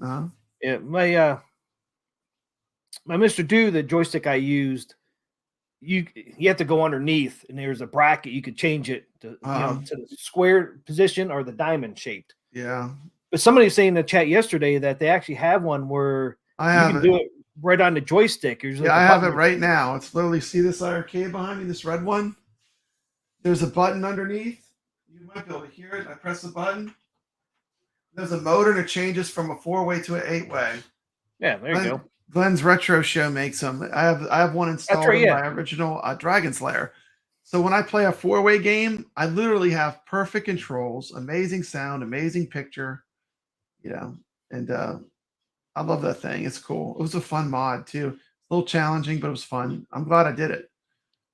But you could do that to your Mr. Do so easily. You just have to get the you'd have to switch to a Sanwa joystick and a Glenn's Retro Show. Well, that's what I have in there. Then you don't even have to do that. Actually, all you have to do is buy the restrictor gate. It plugs into USB and it snaps on to the original Sanwa restrictor gate. If you have Sanwa, that's a cakewalk, dude. That's an easy mod for you to do. That's not that expensive either. Then when you play something like Pac-Man or Mr. Do, or Dig Dug, any game that had 4-way controls, you get perfect 4-way because it's actually physically restricting it, Yeah. But yeah. Damn, yeah. Because that's what I got in there. Because that's what everybody recommended. So that's what I bought. Yeah, well, yeah. You could get that. That's an easy mod. That would be a sweet mod. What do you have in that thing? A Pi? What's that? What are you running on your Mr. Do multicade? Is it a Pi? It's a Raspberry Pi. Raspberry Pi, yeah, I would work with that. See, the thing about it's not even connected to the Pi. You just press a button, That's what I was figuring, yeah. So I mean, it's that would be a fun mod. So all I have to do is get that Glenn's thing then. Yep, drill a hole somewhere. I like hid mine. Mine's actually underneath my control panel. Like you would never know it's there. When I turn the lights off, it glows a little bit, which is kind of cool. I would have to. I wouldn't mind putting it right there in front. Mr. Do there. Yeah, that's a bit pixel LED display on my At Games Legends Ultimate. I have arcades from all the companies. I kind of get put in a box as the iircade person, but I literally have arcades from all of them. I have Arcade1Ups. I have a bunch of At Games stuff. I have a bunch of Arcade1Up stuff. I don't really discriminate. I like them all. If it was fun, it was fun. That's all I care about. Is it fun? Okay, I got a question for you. What would you get? iircade or Legends? They're as different as you could get, really, because it depends on what you want. Like if you want just a ton of games, like the Legends Ultimate is a good multicade because you can bring your own games. If you want kind of a premium experience, you want to play some new type games that aren't available, that are kind of unique. I mean, iircade has some really good games. Like they have a game right now that's as good as Robotron. It's called Saturn. Yeah, it's fantastic. Basically, it's a modern Robotron, and it's dual stick. It's fantastic. And the best part, it was free. Stick. Yeah, it's a dual stick shooter, just like Robotron, but it's modernized. So every time you play the game, it's randomized. So the enemy loadout's different every time. I mean, I'm a massive Robotron fan, and it's just as good, if not better. iircade is they're kind of like a niche inside of a niche. They're a very small part of the market. Yep. I mean, iircade, they have to be good because if they're not good, they're not going to survive. And they're always adding games to their store. Yeah, they're always adding games, and they do a lot of cool modern retro games that are this could have been an 80's arcade, but it's on the iircade. Certain things like the iircade, you don't have to upgrade anything. Everything is good. The buttons are good. The control is good. The screen is bigger. It's a 19-inch screen. But I mean, I like them all. They're all different. At Games, they have, once you throw coin ops on it, you got 5,000 games. Yeah. Can't beat 5,000 games. Yeah, but kind of cool thing. I was leaning towards iircade. The marquees, I'm leaning towards iircade just because they had that store and they're always adding new games. I think that's kind of cool.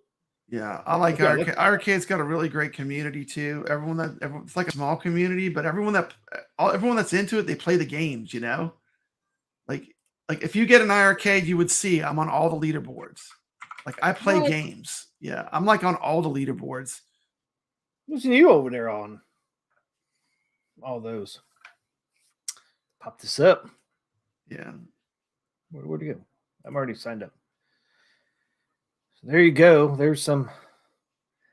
Are these back in stock yet? Because last time I looked, They were. I'm not sure. I'm not sure what's going on with iArcade right now, but yeah, the pre-order only. Yeah, they're sold out. Sold out. It's only the 2 they have right now. They're both sold out. Yeah, if I get one, man, it would definitely be Space Invaders. Mm-hmm. They'll make some more, I'm sure.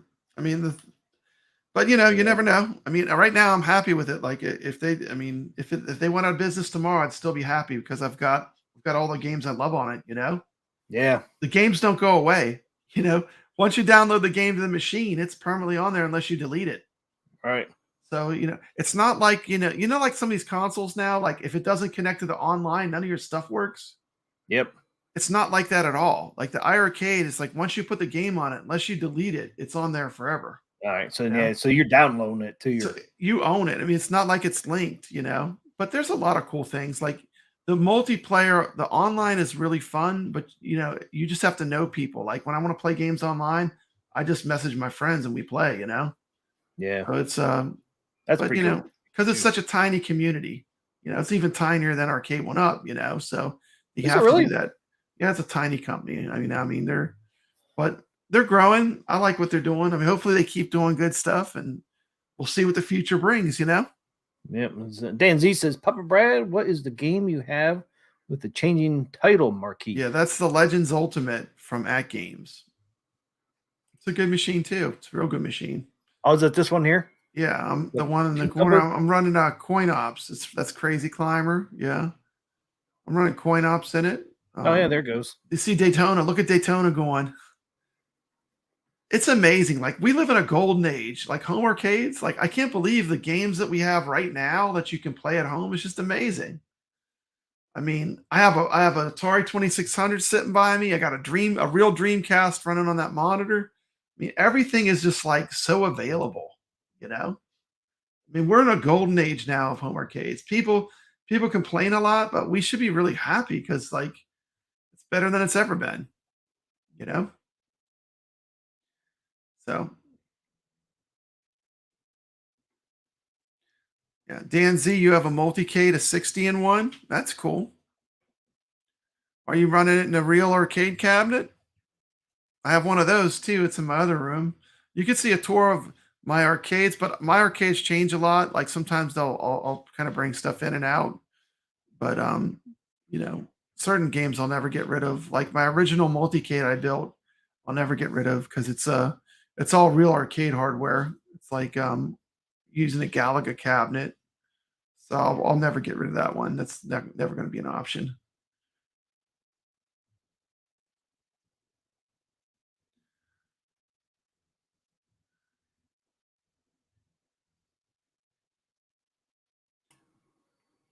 What game's running on your Dragon's Lair? That's just a screensaver actually. Oh, it's just a screensaver. Yeah, it's just a screensaver. Yeah, it's just a screensaver. Damn, they have here's the thing about iArcade, like what they don't have in quantity, like they have a lot, but they also really, when they do something, they've done it right. Like the Dragon's Lair on iArcade is really great. Space Ace is great. I know you have an Arcade1Up, which is also good. But for example, Double Dragon, they took the time to get the emulation and the slowdown perfect. So like when you go in an arcade and you play a Double Dragon using real hardware, it feels just like the iArcade. And they did that with Space Invaders. They got the license for Space Invaders. Then they took like a year and a half to make their own custom version of it. That's like the best home version of Space Invaders. I mean, I've always been a huge fan of Space Invaders, but we've got the best version that's ever been available. And it's because I think they care, I mean, like they have everything on the line, the owner of that company put everything on the line to make iArcade. So, I mean, that's the one thing they have is they really care about what they do. And they listen, like people that watch the iircadians and, we listen to the fans. Like everything that we're saying on the iircadians, that's what people tell us. And they listen, they do stuff. They listen to the community. And I mean, that's kind of the secret sauce of what makes iArcade great. I mean, it's quality and they listen to the community. Got Brooklyn Menace in the chat. It's my co-host in the iircadians. He also has his own show called the Friday Night Arcade Show. Comes on Fridays. On Friday nights, we get together. We play arcade games. We hang out. It's kind of a hangout and chill community. Watch some of those. We're just having fun, but I think some people, they get angry at us because we're having so much fun. They just want to target us.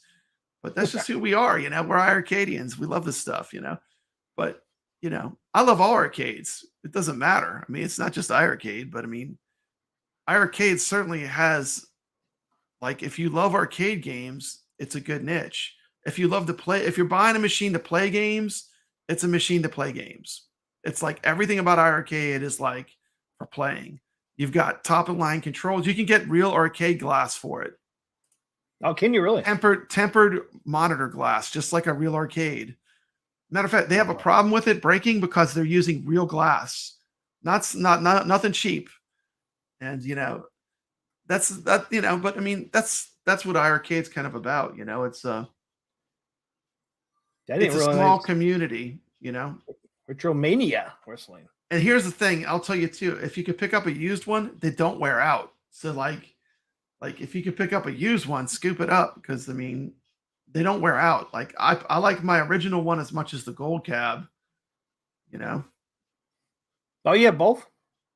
I have both. Yeah, this is a gold cab. This one, and this one's an original. Whoops. And one of them I don't have here, but I have 3 of them. So yeah, this is the gold. This is the original iircade over here. But yeah, I think we live in a golden age for home arcade. I mean, oh yeah, I don't see it can get much better. People complain, but we got more cool stuff than we've ever had. It's more affordable, it's more available. I remember how hard it was. Like when I got my arcade, I had to make a custom build of MAME. I had to get a front end.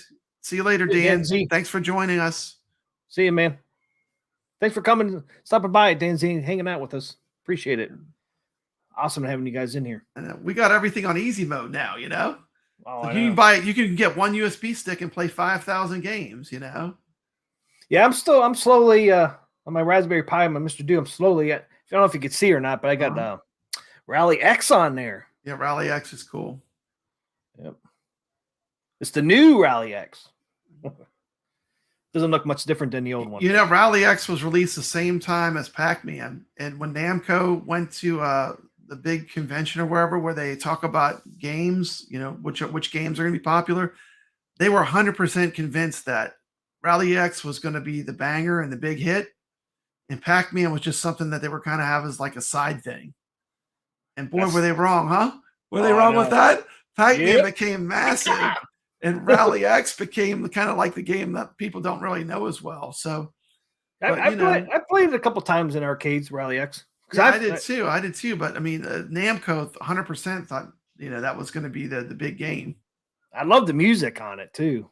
On that, you got the little smoke screen. Yeah, you're trying to get the gas to keep you moving. Yep.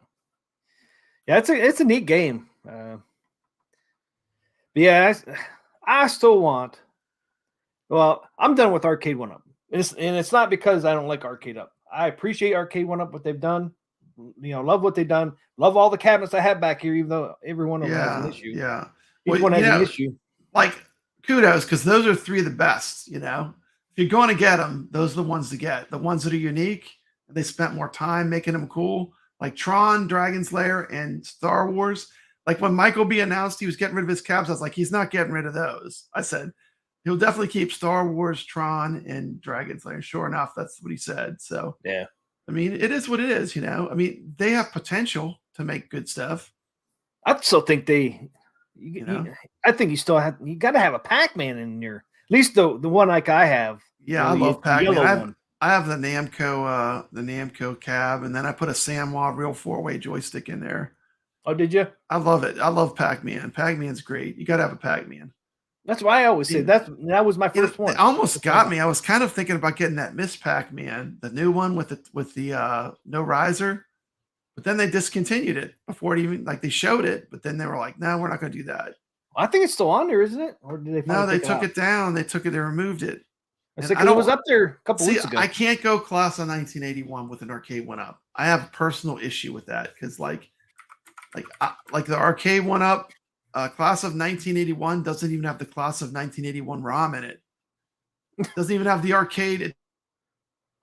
That's stupid. So how can they call it that then? You freeze? papabrad froze. Okay, where is it all coming soon? Oh yeah, there it is there. So here's Arcade1Up. Yeah. So they did take Miss Pac-Man down. I mean, I can't believe papabrad, man, you froze. Yeah, these are cool and everything. The funny thing is, you thought they were going to be taller, but they're not. They're still 61 inches high, which I think 61 inches high is just below my Mr. Do. It was Mr. Do without the riser, I do believe. I mean, I like these new cabinets they're coming out with, just because they had the slanted screen.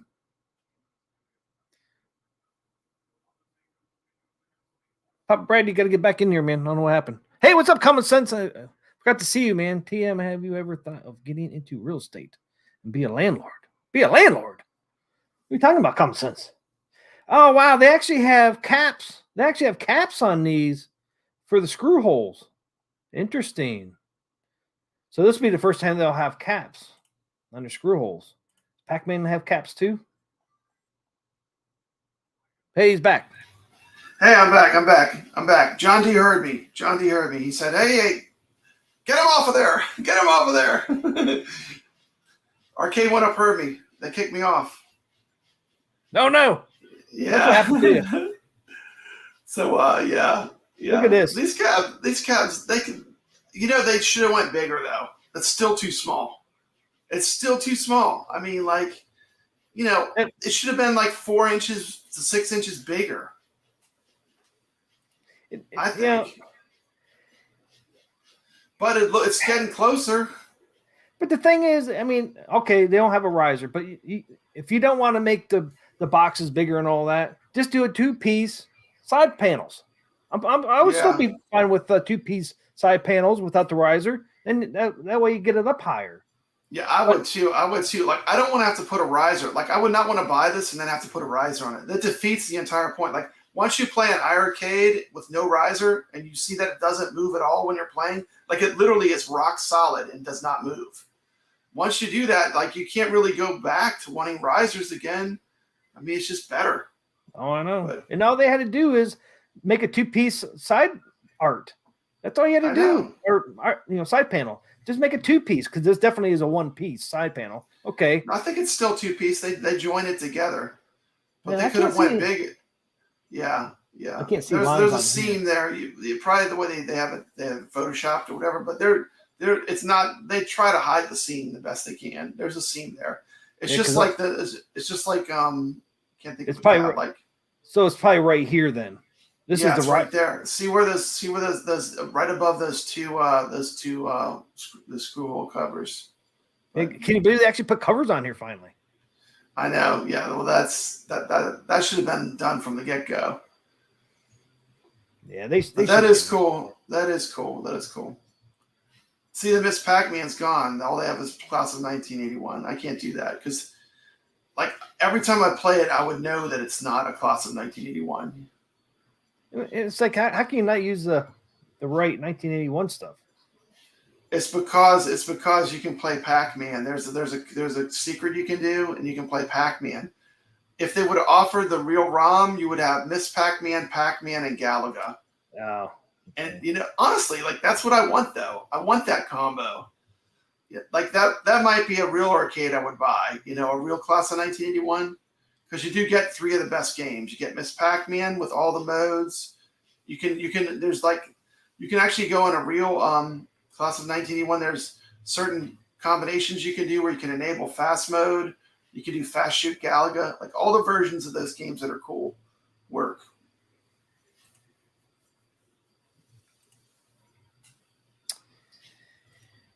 Yeah, I mean, I like that they. I like the slanted monitor. Is cool.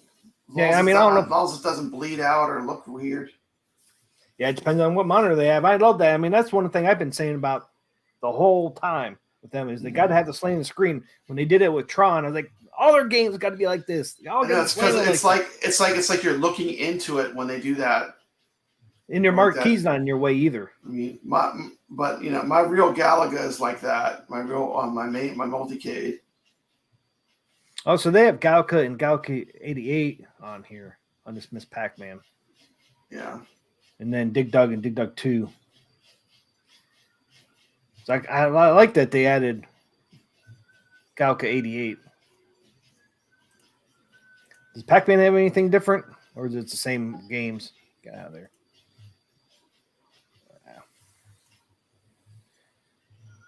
Pac-Man is Pac-Man, Dig Dug, Dig Dug 2. Oh, they got Dig Dug 2 in there. Rolling Thunder, huh? The Namco has most of those. Yeah. Yeah, they added the Galaga 88. Galaga 88 and Rolling Thunder, huh? Yep. I think all the other games are the same. Yep. Well, the one I have doesn't have Dig Dug 2. No, yeah, it does. It does have Dig Dug 2 on the one I have. So, yeah, you're right. It's 88 and Rolling Thunders they added. I don't know what they took away. They took away something. Or no, because mine just has 12. Yeah. Yeah, I think they just added 2. They just added 2. Just those 2. I mean, I like them. They look great. I'm not going to buy any of them, but they look awesome. I mean, I give them kudos for that, but they need to be a little taller. I mean, yeah, they're still not tall enough. If they just, that they could have easily went 4 to 6 inches taller, and they would have been better. Yeah, I'm already seeing it. Like people are saying, "Oh, well, you might still need a riser." It's like, why would I? I mean, I don't want to get a riser for. Nah, that's the whole purpose of having. Defeats the purpose of having the single piece. Well, here you go. This is all they have to do, right? Because it's all about box size too. I understand. Yeah. They don't want to change your box size. Make the bottom side panel the same size as the top panel. Boom. Mm-hmm. Doubles the size almost, right? Problem solved.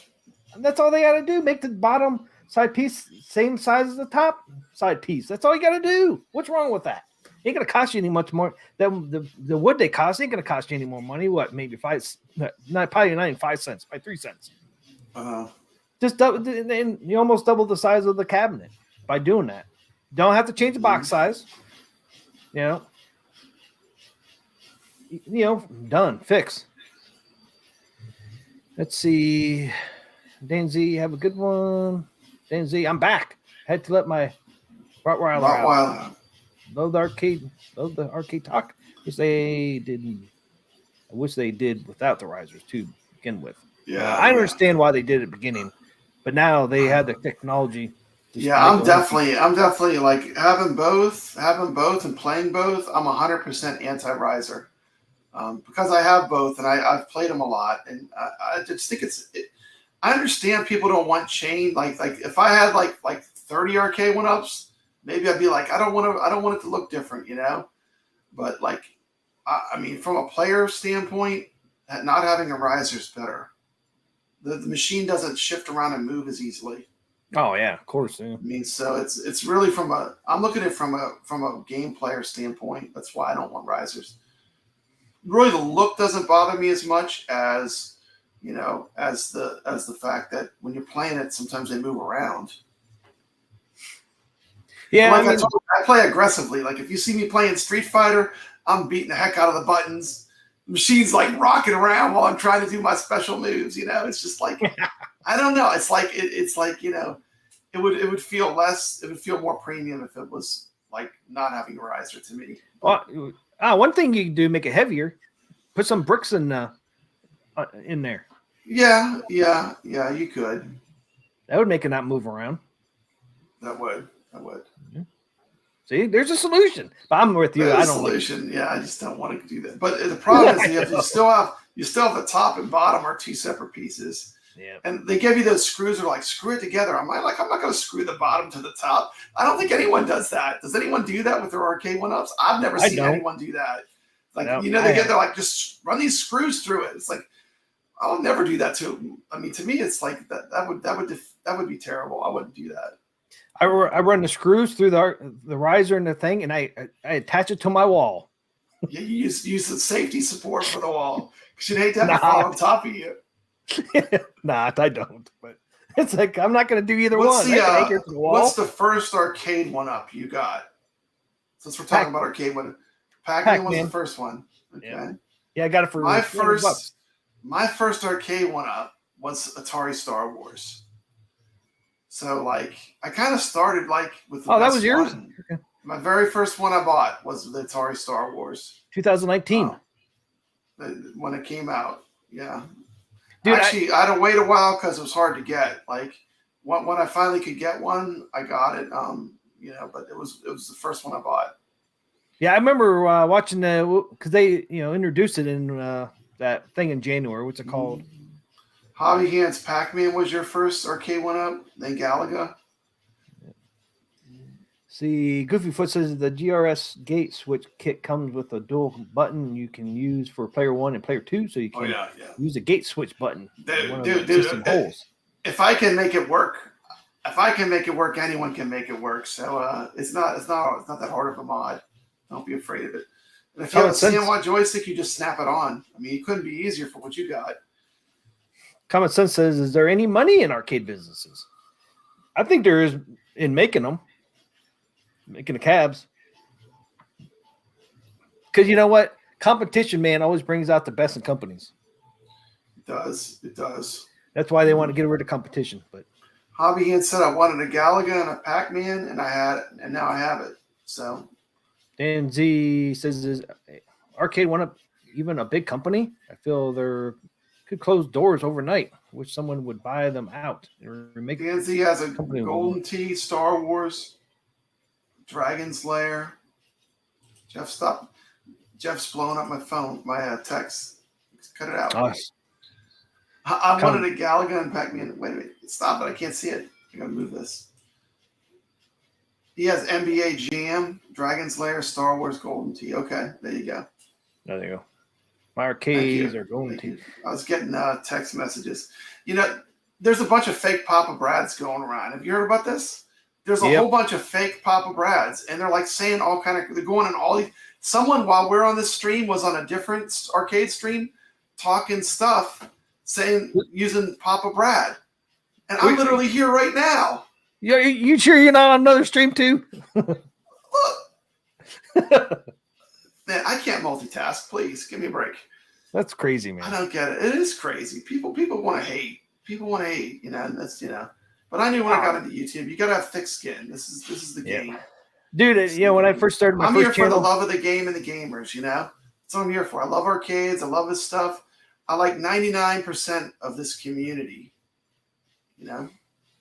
My first channel, T. McCluskey. I do Arc Survival Evolve videos, how to do stuff.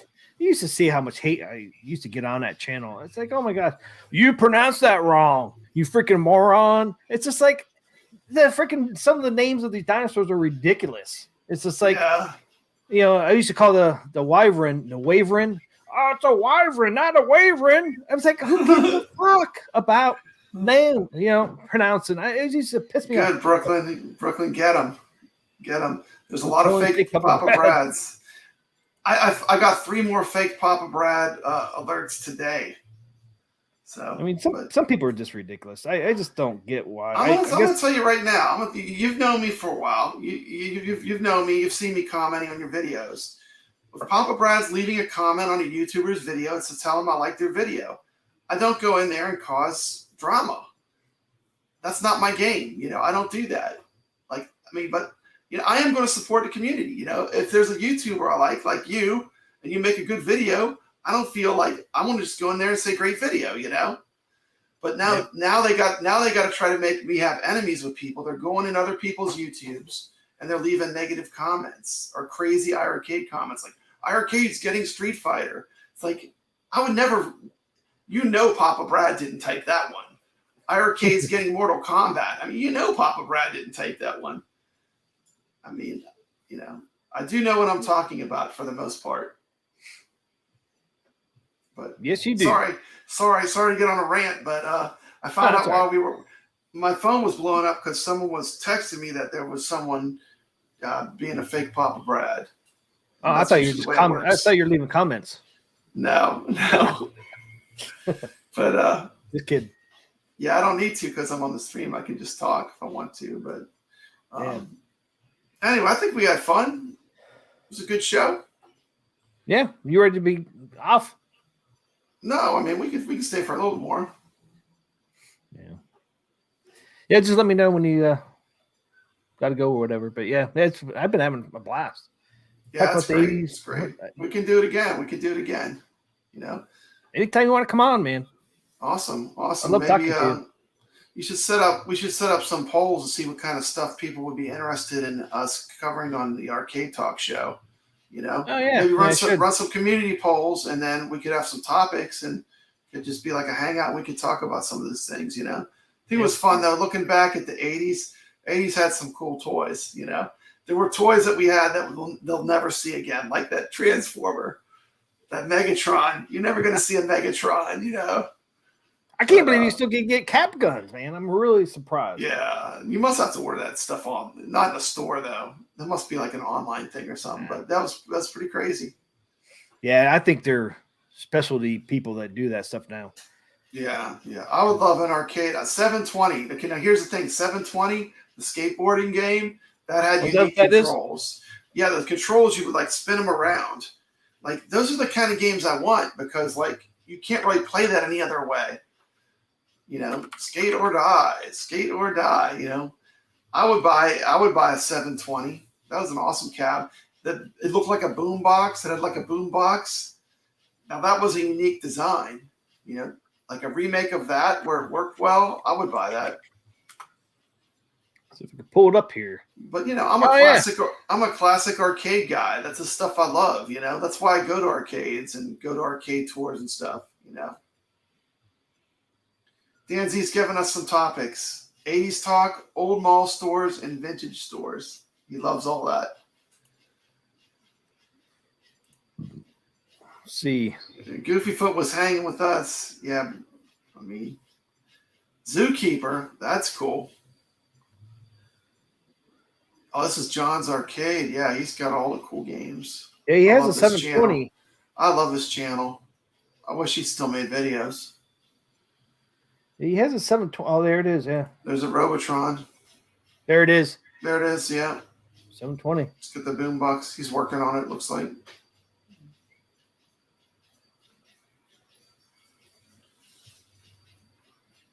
Yeah, Narc was a good game.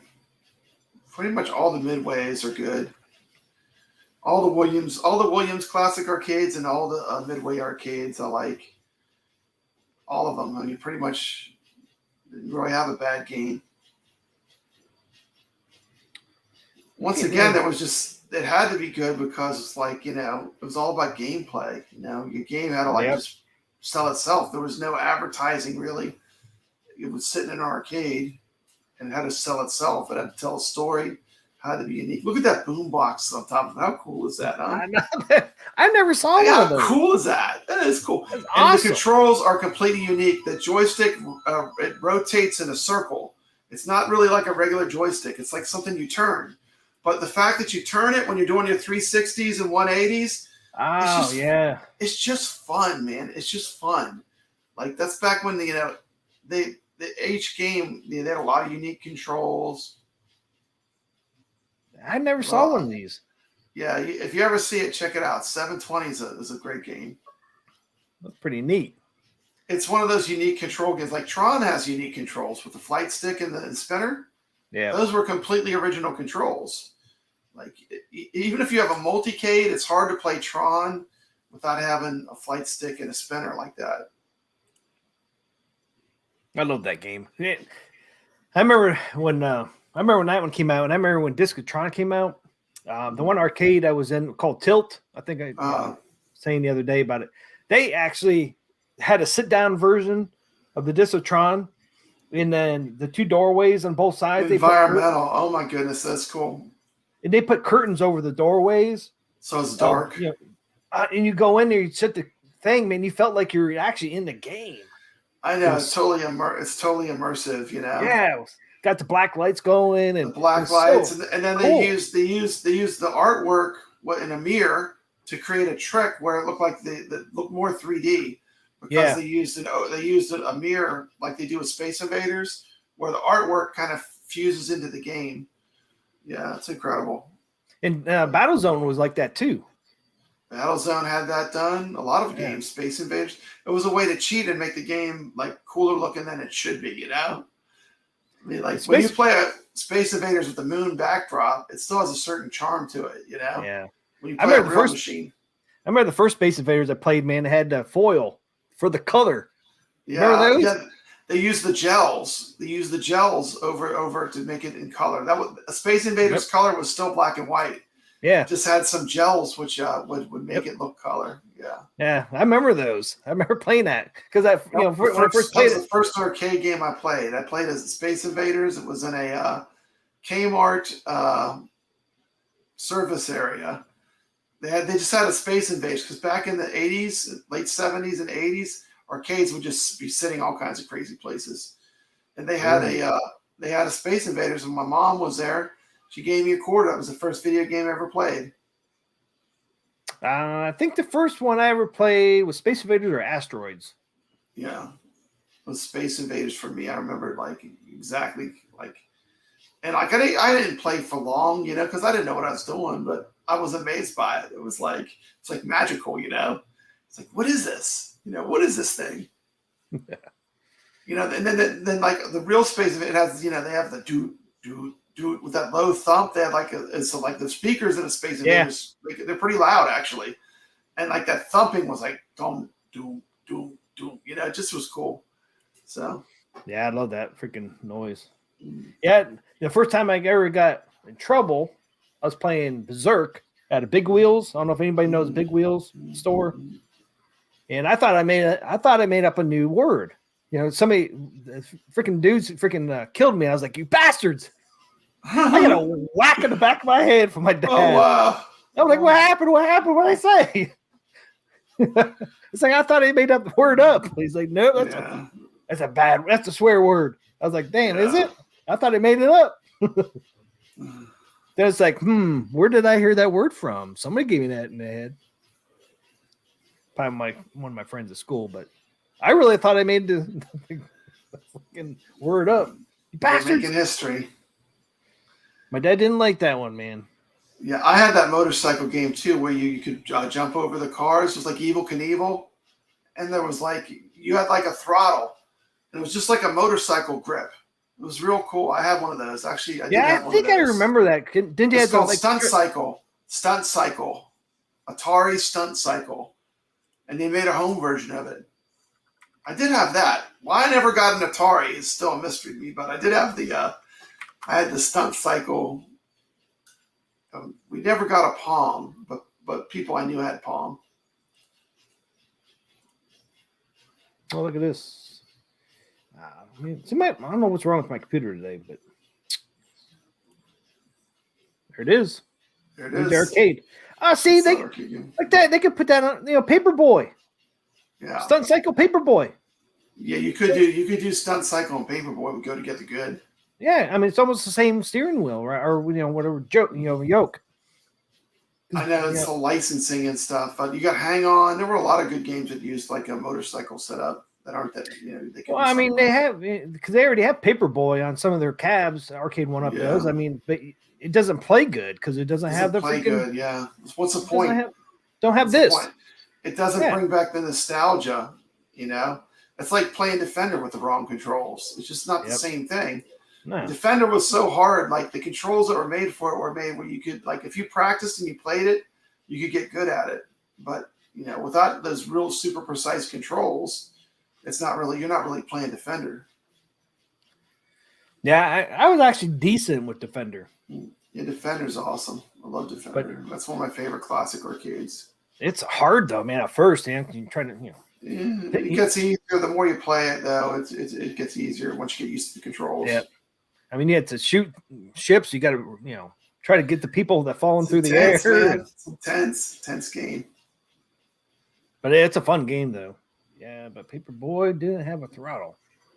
You just push forward. Yeah, Yeah. I understand they'll have a throttle, but you could have the same cabinet though for both of them. Just don't have to use the throttle for Paperboy.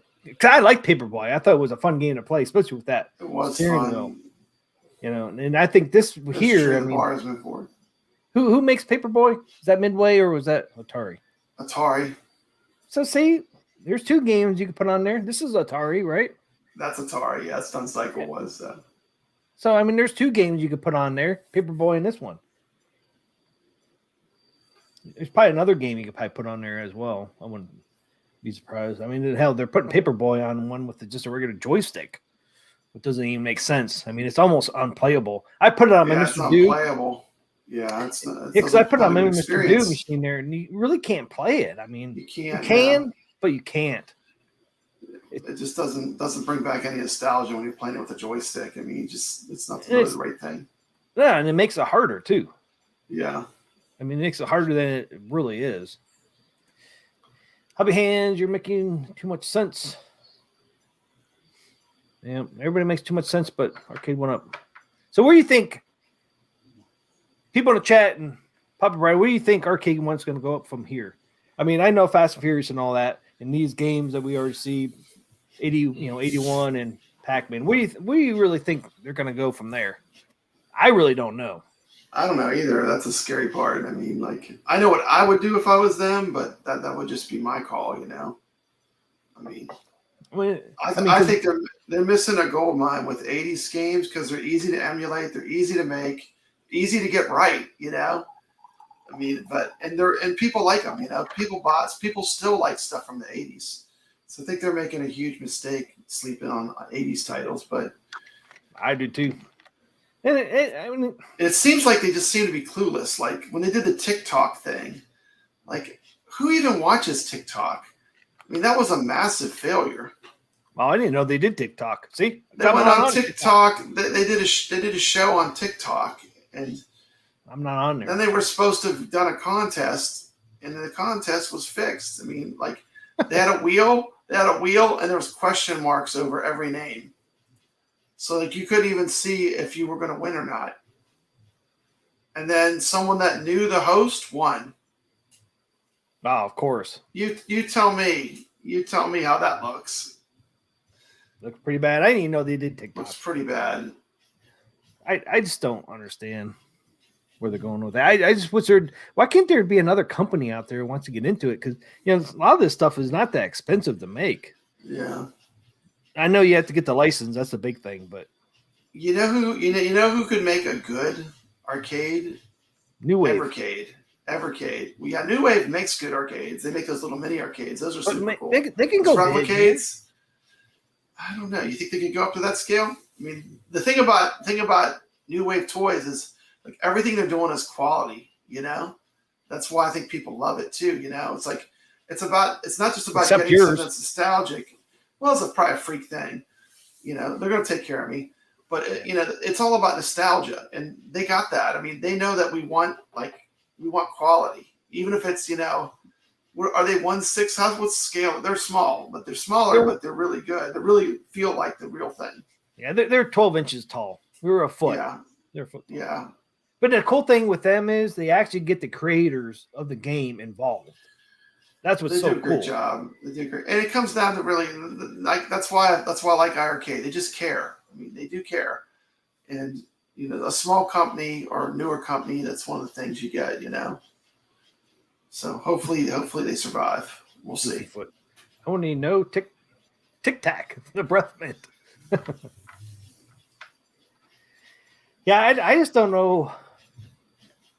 I mean, when Arcade1Up first came out, they seemed like they cared, they were legit and all that, and it seems like quickly they lost that. And I don't understand why. They seem to be like I don't know, they're just not in touch with the fan base. You know, they're like, well, we sell all of our cabinets to people that aren't on YouTube that don't have a bunch of our cabs.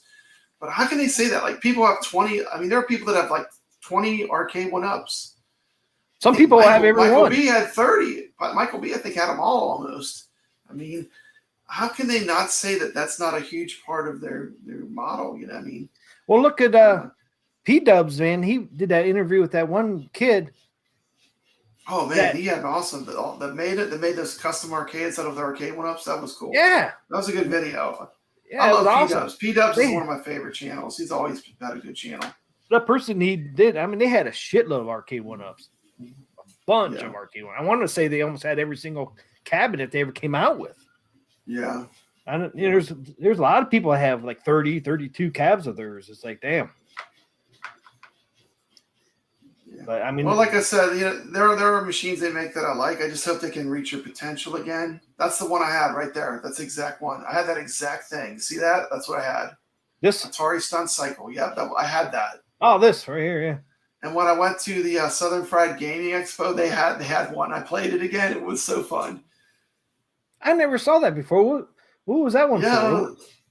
It was just like a thing and hooked up to your TV set. You know, one side of it rotates. You have a throttle, and it's like, you know, Evel Knievel. I mean, in the 70s, man, Evel Knievel was huge. Everyone loved it. Evel Knievel was like the man. He was a bad boy too. He was crazy. He was on national TV, man, doing the Wild World of Sports, man, jumping over sharks. Remember that? All kind of crazy stuff. And he was in the Grand Canyon. Yeah, God, can you imagine the guts? He thought for sure that was going to kill him. Like when he got into that, he said he knew, like, literally there's like a 99% chance that this is going to kill me, and he still did it. That dude had his nerves were. I mean, he had some cojones. He had some cojones, man. That dude had nerves of steel, man. I mean, respect. I think he was on drugs. Shoot me up, man. I think everyone was probably on drugs in the 70s, though, you know. But mad respect to Evel Knievel. He had a bunch of freaking toys. He was cool. I don't think that I was toys of the 70s, man. I used to have one of those stunt cycles, the Evel Knievel stunt. You had this thing, and you would spin it, and it had like a gyroscope in there, and you'd hit a button, that little motorcycle would take off like mad. And, dude, you remember those freaking? You had the little zip thing. You put it in there and like zip. Mm-hmm. I forgot about those things. Yeah, his motorcycle thing was pretty cool. He had some cool stuff. I mean, he had the action figure, not even action figure. It was like a doll, right? Yeah, like a little tiny Evel Knievel on a motorcycle. It's pretty cool. I think you take off the helmet and all that. He had some Evel Knievel, man. I mean, he was like America. He was. Americana. He was. Yep. Sponsored by Harley Davidson. Was he sponsored by? I didn't realize he was. Yeah, he got a Harley Davidson sponsorship, man. Jumping Harleys. I mean, as hard as it was, he was doing it on those Harley Davidsons. I mean, Harleys were unbelievable. Harleys were made around World War II time. Yeah. Actually, I think they were made. Yeah, they were made for the Army. World War II. That's awesome. That's where the Harleys came from. It's funny too, because I was in Desert Storm, and we actually had motorcycles out in the deserts. That's cool. Thank you for your service. Thanks. But yeah, we had scouts and snipers who were using Harleys over there. I met a couple guys when I was the ammunition specialist. That's why I was in there. So I handled all the ammunition for the Army. Cool job, man. When you're 18, let you know. But I met a couple of those guys. They were snipers, and they were using Harleys to go through the desert because it was the quickest way to get through the deserts. Okay.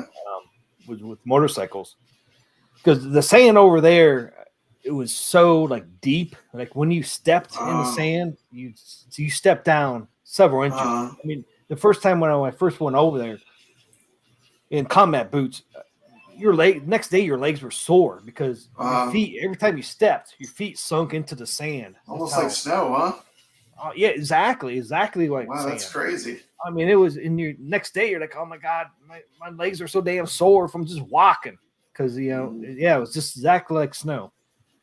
It was just crazy. Evel Knievel was as badass as Clint Eastwood, and Clint is still alive. Yeah, well, Clint wasn't jumping Harley Davidson motorcycles. Clint Eastwood didn't have every bone in his body broken. No. There you go. Some cool. That's cool. Motorcycles because of him. That is cool. Those are some of the ones after because of him. Hey, didn't his son get into it too? Yeah, yeah. They have a Evel Knievel pinball machine too. It's fun. It's a real retro one. It's like probably came out. I don't know what year it came out. I think in the 70s, but it's very Evel Knievel. Let me just say that. Yeah, I think I remember that. There it is. And we got a bunch of. See if I can pull up a video. Pawn Stars had Evel Knievel pinball machine. Oh, really? Cool. Yeah, I've had it in some of my arcade tours where I've shown a lot of it. Yeah, the one I showed is a lot better shape than that. That's the thing about pinball too, is the people that get into it, they're almost like hot rod collectors. The ones that get into like the retro pinballs. Yeah, you'll see a pinball machine. It looks better now than it might have looked back in the day because the people are so into restoring them. You know, it's like when you go to an arcade show, like a big expo. That's when you get to play the best, like the best condition machines. The people that bring them, they love the stuff. You know. Yeah, it's funny that you're right. Exactly. That one's all beat up, man. That one's beat to hell, but. Yeah, it's still a fun. It's a fun, like for a retro table. It's pretty fun. I like it. 1975. But yeah, you're right. A lot of car people. Well, this was fun. We have to do it again, man. It's like your dad's. What was it? Your dad's 1962 and a half Mustang you have on one of your videos? Yeah. That was just for fun. That was just kind of a walk and talk video, but yeah, but I love that car, man. That video's got a lot of views. That video got a lot of views. I've had 3 Mustangs. I just basically said what I felt like, you know. I'm done with Arcade1Up, you know. I'll probably never really be done, but I mean, they got to really make something good for me to get back into it, you know.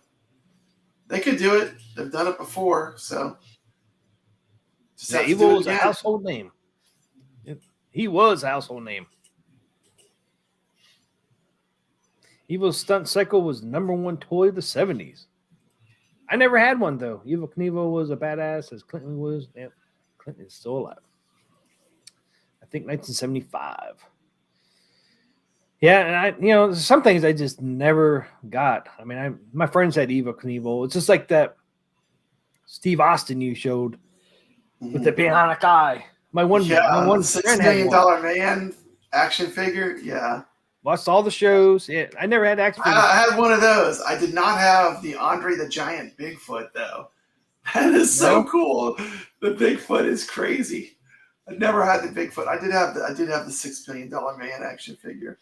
I had this one that looked like a robot, and like its face would come off, and it looked like an android. I need to find a video on it. I haven't been able to find it, but I'm always looking for retro stuff to put on my channel. Yeah. The Bionic Man was definitely a product of its time, but it was fun. Yeah. Was it you who was showing that that beach show? The girls in the beach bikinis and all that? Oh, yeah, I did that on the Retro 90s, Arcadians. I never watched that show. Lee Anderson. Yeah, now you got a reason to watch. Now you see why it was so popular. I can't watch it. Yeah. I can't watch it. So I couldn't stand Hasselhoff. He was such a bad actor, man. I hated that dude. He is pretty bad.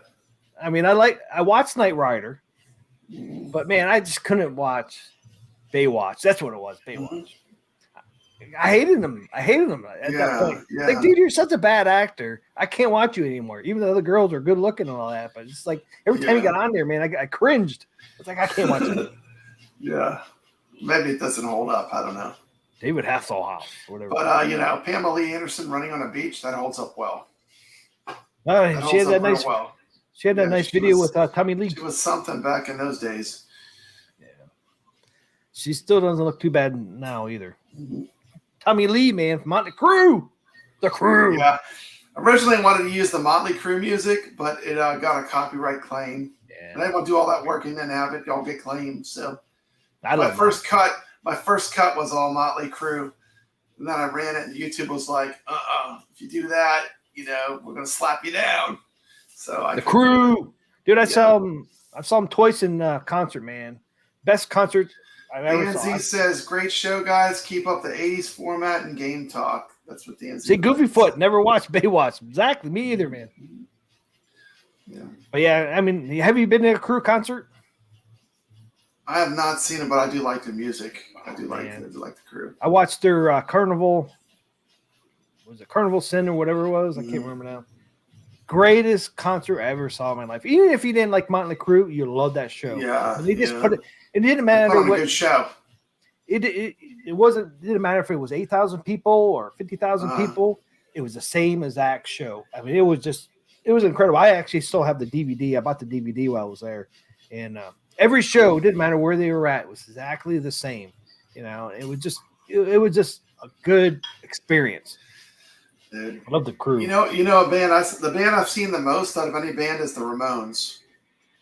Never saw them. Yeah, the Ramones. I've seen. I like every time I could get the opportunity to see them. I saw them when they were still around. But I love the Ramones.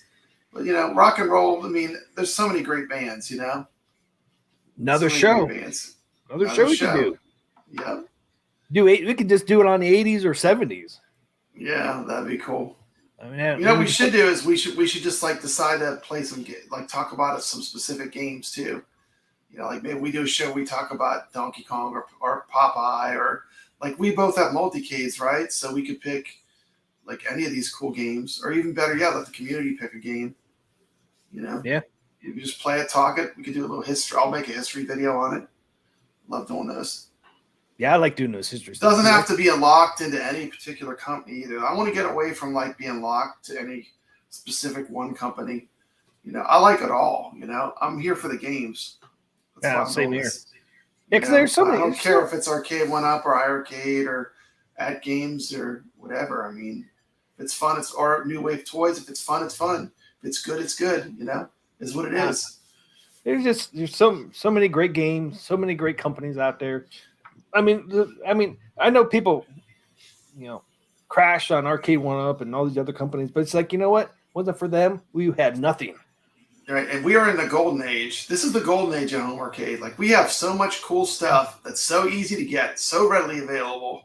I mean, this is the golden age. Home arcade might be. I don't know if it's at its peak and it's going to go back down, but I mean, it's really good. I mean, I've followed this stuff my whole life. We have it the best we've ever had it for having cool games at home.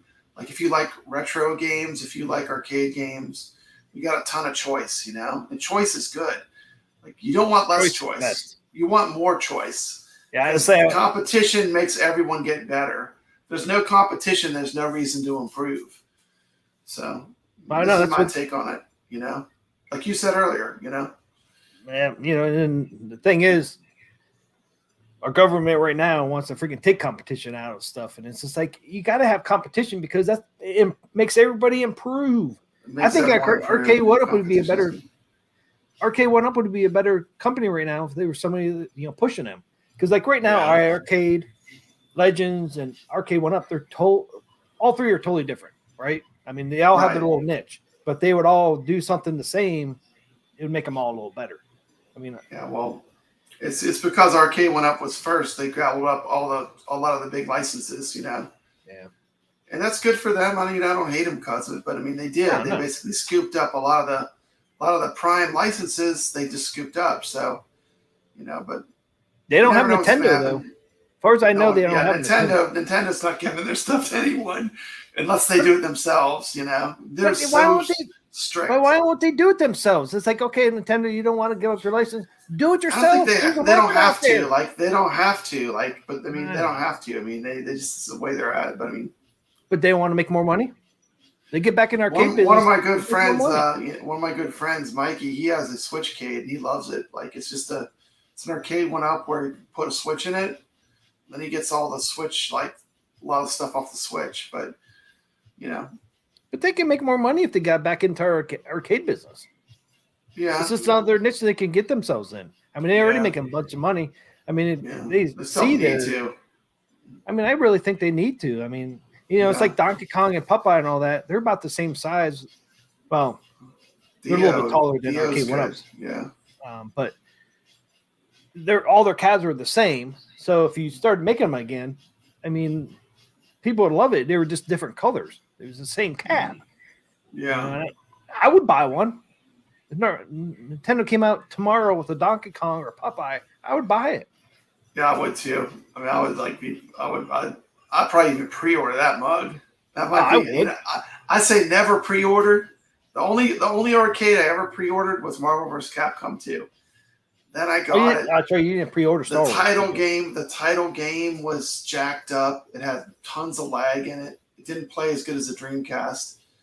Now they've patched it and they didn't even patch it. The community, like the fight game community, fixed the game. Like they put it out, but the fight game community was the ones that fixed the game. They got it where it's running smoother, but still no online. But that's my favorite. That's my favorite fighter. Which is weird. Nothing compares to that. Like I did a live stream and I almost hyper comboed every enemy, like on a run through. I love that. I've played it so much. I mean, I just love that game. But how can you not have Wi-Fi for the original game? It's just weird. I know. It's like they should have just waited. I mean, hopefully they get it one day because I have it. I actually moved it out of my. I moved it out of my background. But I had it in my background for a long time. And I love the cabinet. I mean, I almost bought it just because of the graphics are awesome on that. I love the colors. It still moves around too much for me. It should, like, if it's one piece, I'd like it more. So if they ever redo it, don't make it two pieces. Make it one piece. But this has been fun. It was just weird. Yeah. All right. Yeah, I'm gonna get off here. We've been on here a long time, man.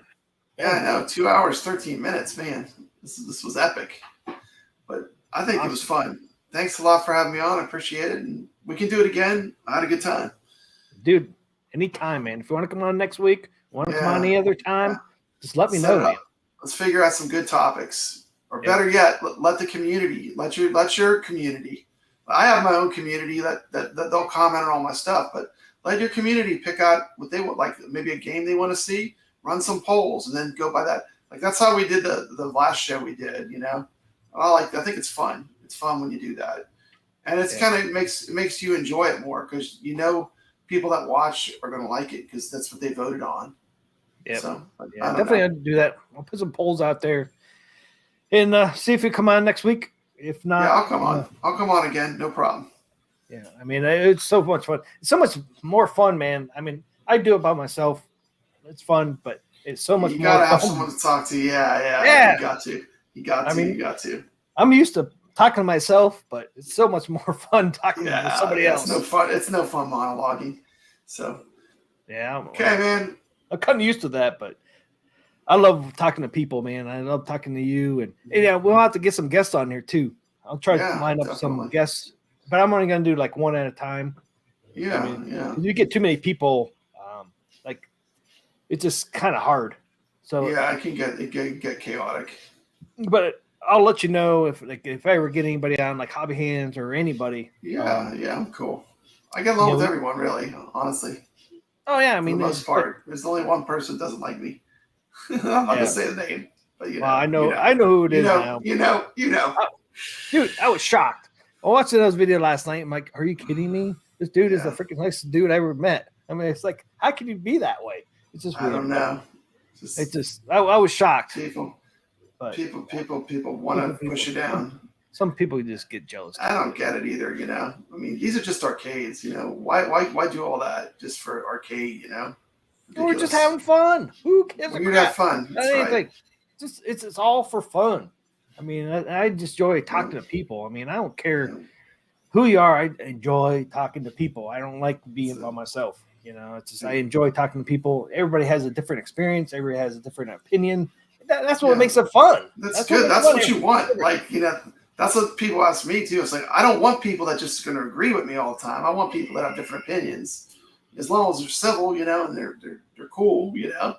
But I like to have people that have different opinions. That's no. fun. Well, we can get in politics if we want to. Yeah, no thanks. and with that, I'm just joking. Do you have a nifty intro yet? What's that? Do you have an ending video or anything you play? Not for this channel. I had one for my old one, man. You need to make one. That's a good way to do it. Just have a little clip that you play. Thanks everyone that stuck with us on this stream. Still got 6 people in here. Awesome. Thank you, everybody. Thanks, everybody, so much. Thanks, Dan Z. Thanks, Hobby Hands. Thanks. Dan Z's got it right. Dan Z's got it right. He says, I don't care how many games one person has or what they are. I just love the fact of arcades, period. And that's it, man. That's what it's about. Yep. You know, this is the golden age. I mean, like the 80s. This is the golden age of arcades. I mean, we can have a awesome experience at home. Very much like the best arcades that you go to. So, see, Hobby Hands says, love to come on when I finish my Star Wars. Dude, Hobby Hands, that would be awesome, man. Right there. Love to come on when I finish my Star Wars cab. So I want to see your Star Wars cab, man. I'll give you the floor. Have you saw Hobby Hands, papabrad?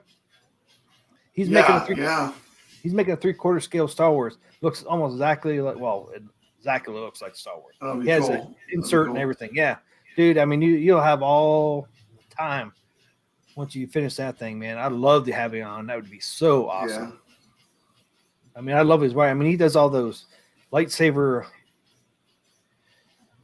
things. You know, what do you call them? Damn, I drank too much tonight, guys. Lightsaber. Well, you're streaming for 2 hours. It's 2 hours a long time. Oh, I know. Hey, maybe one of these days you'll do a 24-hour stream. I'm not. Maybe you will. I did one of those almost. Did you really? Almost. Yeah. I'll tell you about it off stream.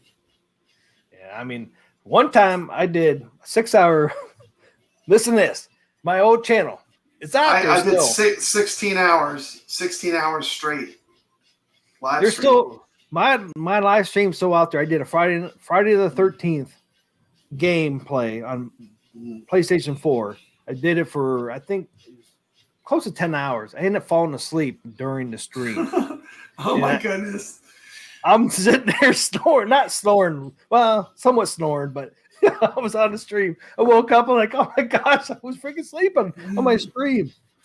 Most people don't know that. Nobody probably find it. I know where it is, but it was crazy. It was funny because somebody else I knew that streamed Friday the 13th at the same time, he fell asleep like a week earlier. And I was like, look at this fool, man. He fell asleep. And I did a week later. It's like, you got to be fucking kidding me. That's cool. Kind of embarrassing. Well, it's kind of embarrassing. I was like sitting there like, I look like I was dead. It's like, but that's why I don't do long streams. Yeah. Sometimes you didn't fall asleep on this one, so you did good. No, because I have you, man. Because those live streams I always did by myself, and it was just all gameplay. You know, I couldn't do it. I gotta have people on with me. Yeah. All right, everybody. Yeah, just for fun, get some of these quick videos in there. Things, messages. It's all good. At least you were doing what you love. Yeah, I love this stuff. Friends, good. Hobby Hands, that is funny. Good thing 911 was not called. That's a good thing, Hobby Hands. And let me know when you're done with that Star Wars cab, man, because I want to see it. You haven't posted a video on your Star Wars cab yet for a while. So kind of wondering where you're at in your progress there in that Star Wars. But yeah, definitely, Hobby Hands, you will be on. That'd be awesome. No 911. All right. I'm done. All right. Are you done? Stay legit. Brad? Yep. Stay legit. Stay legit. Thanks, everybody, for staying on. I'll give a little shout out for everybody out there. Give a hand for Papa Brad. Thanks, Handy Hands, Dan Z, Common Sense, Angry, Goofy Foot. Hey, I did good with Goofy Foot tonight. Yeah. You didn't even say Goofy Feet. So I didn't say it one time. Goofy Feet. You didn't say Goofy Feet. Yep. So good job. Thanks, Brooklyn Menace. Thank everybody for stopping by. You guys are awesome. I appreciate all you guys. Yeah, take Hopefully, care. stop by next week on my stream. Hopefully, we'll have Papa Brad on there. Yeah, And, I'll come back. I'll do a poll and see what we'll talk about next week. Absolutely. Let your community decide. Have a great weekend. Have a great night. Have a great weekend. Hopefully, see you guys next week. Until then, I will see ya.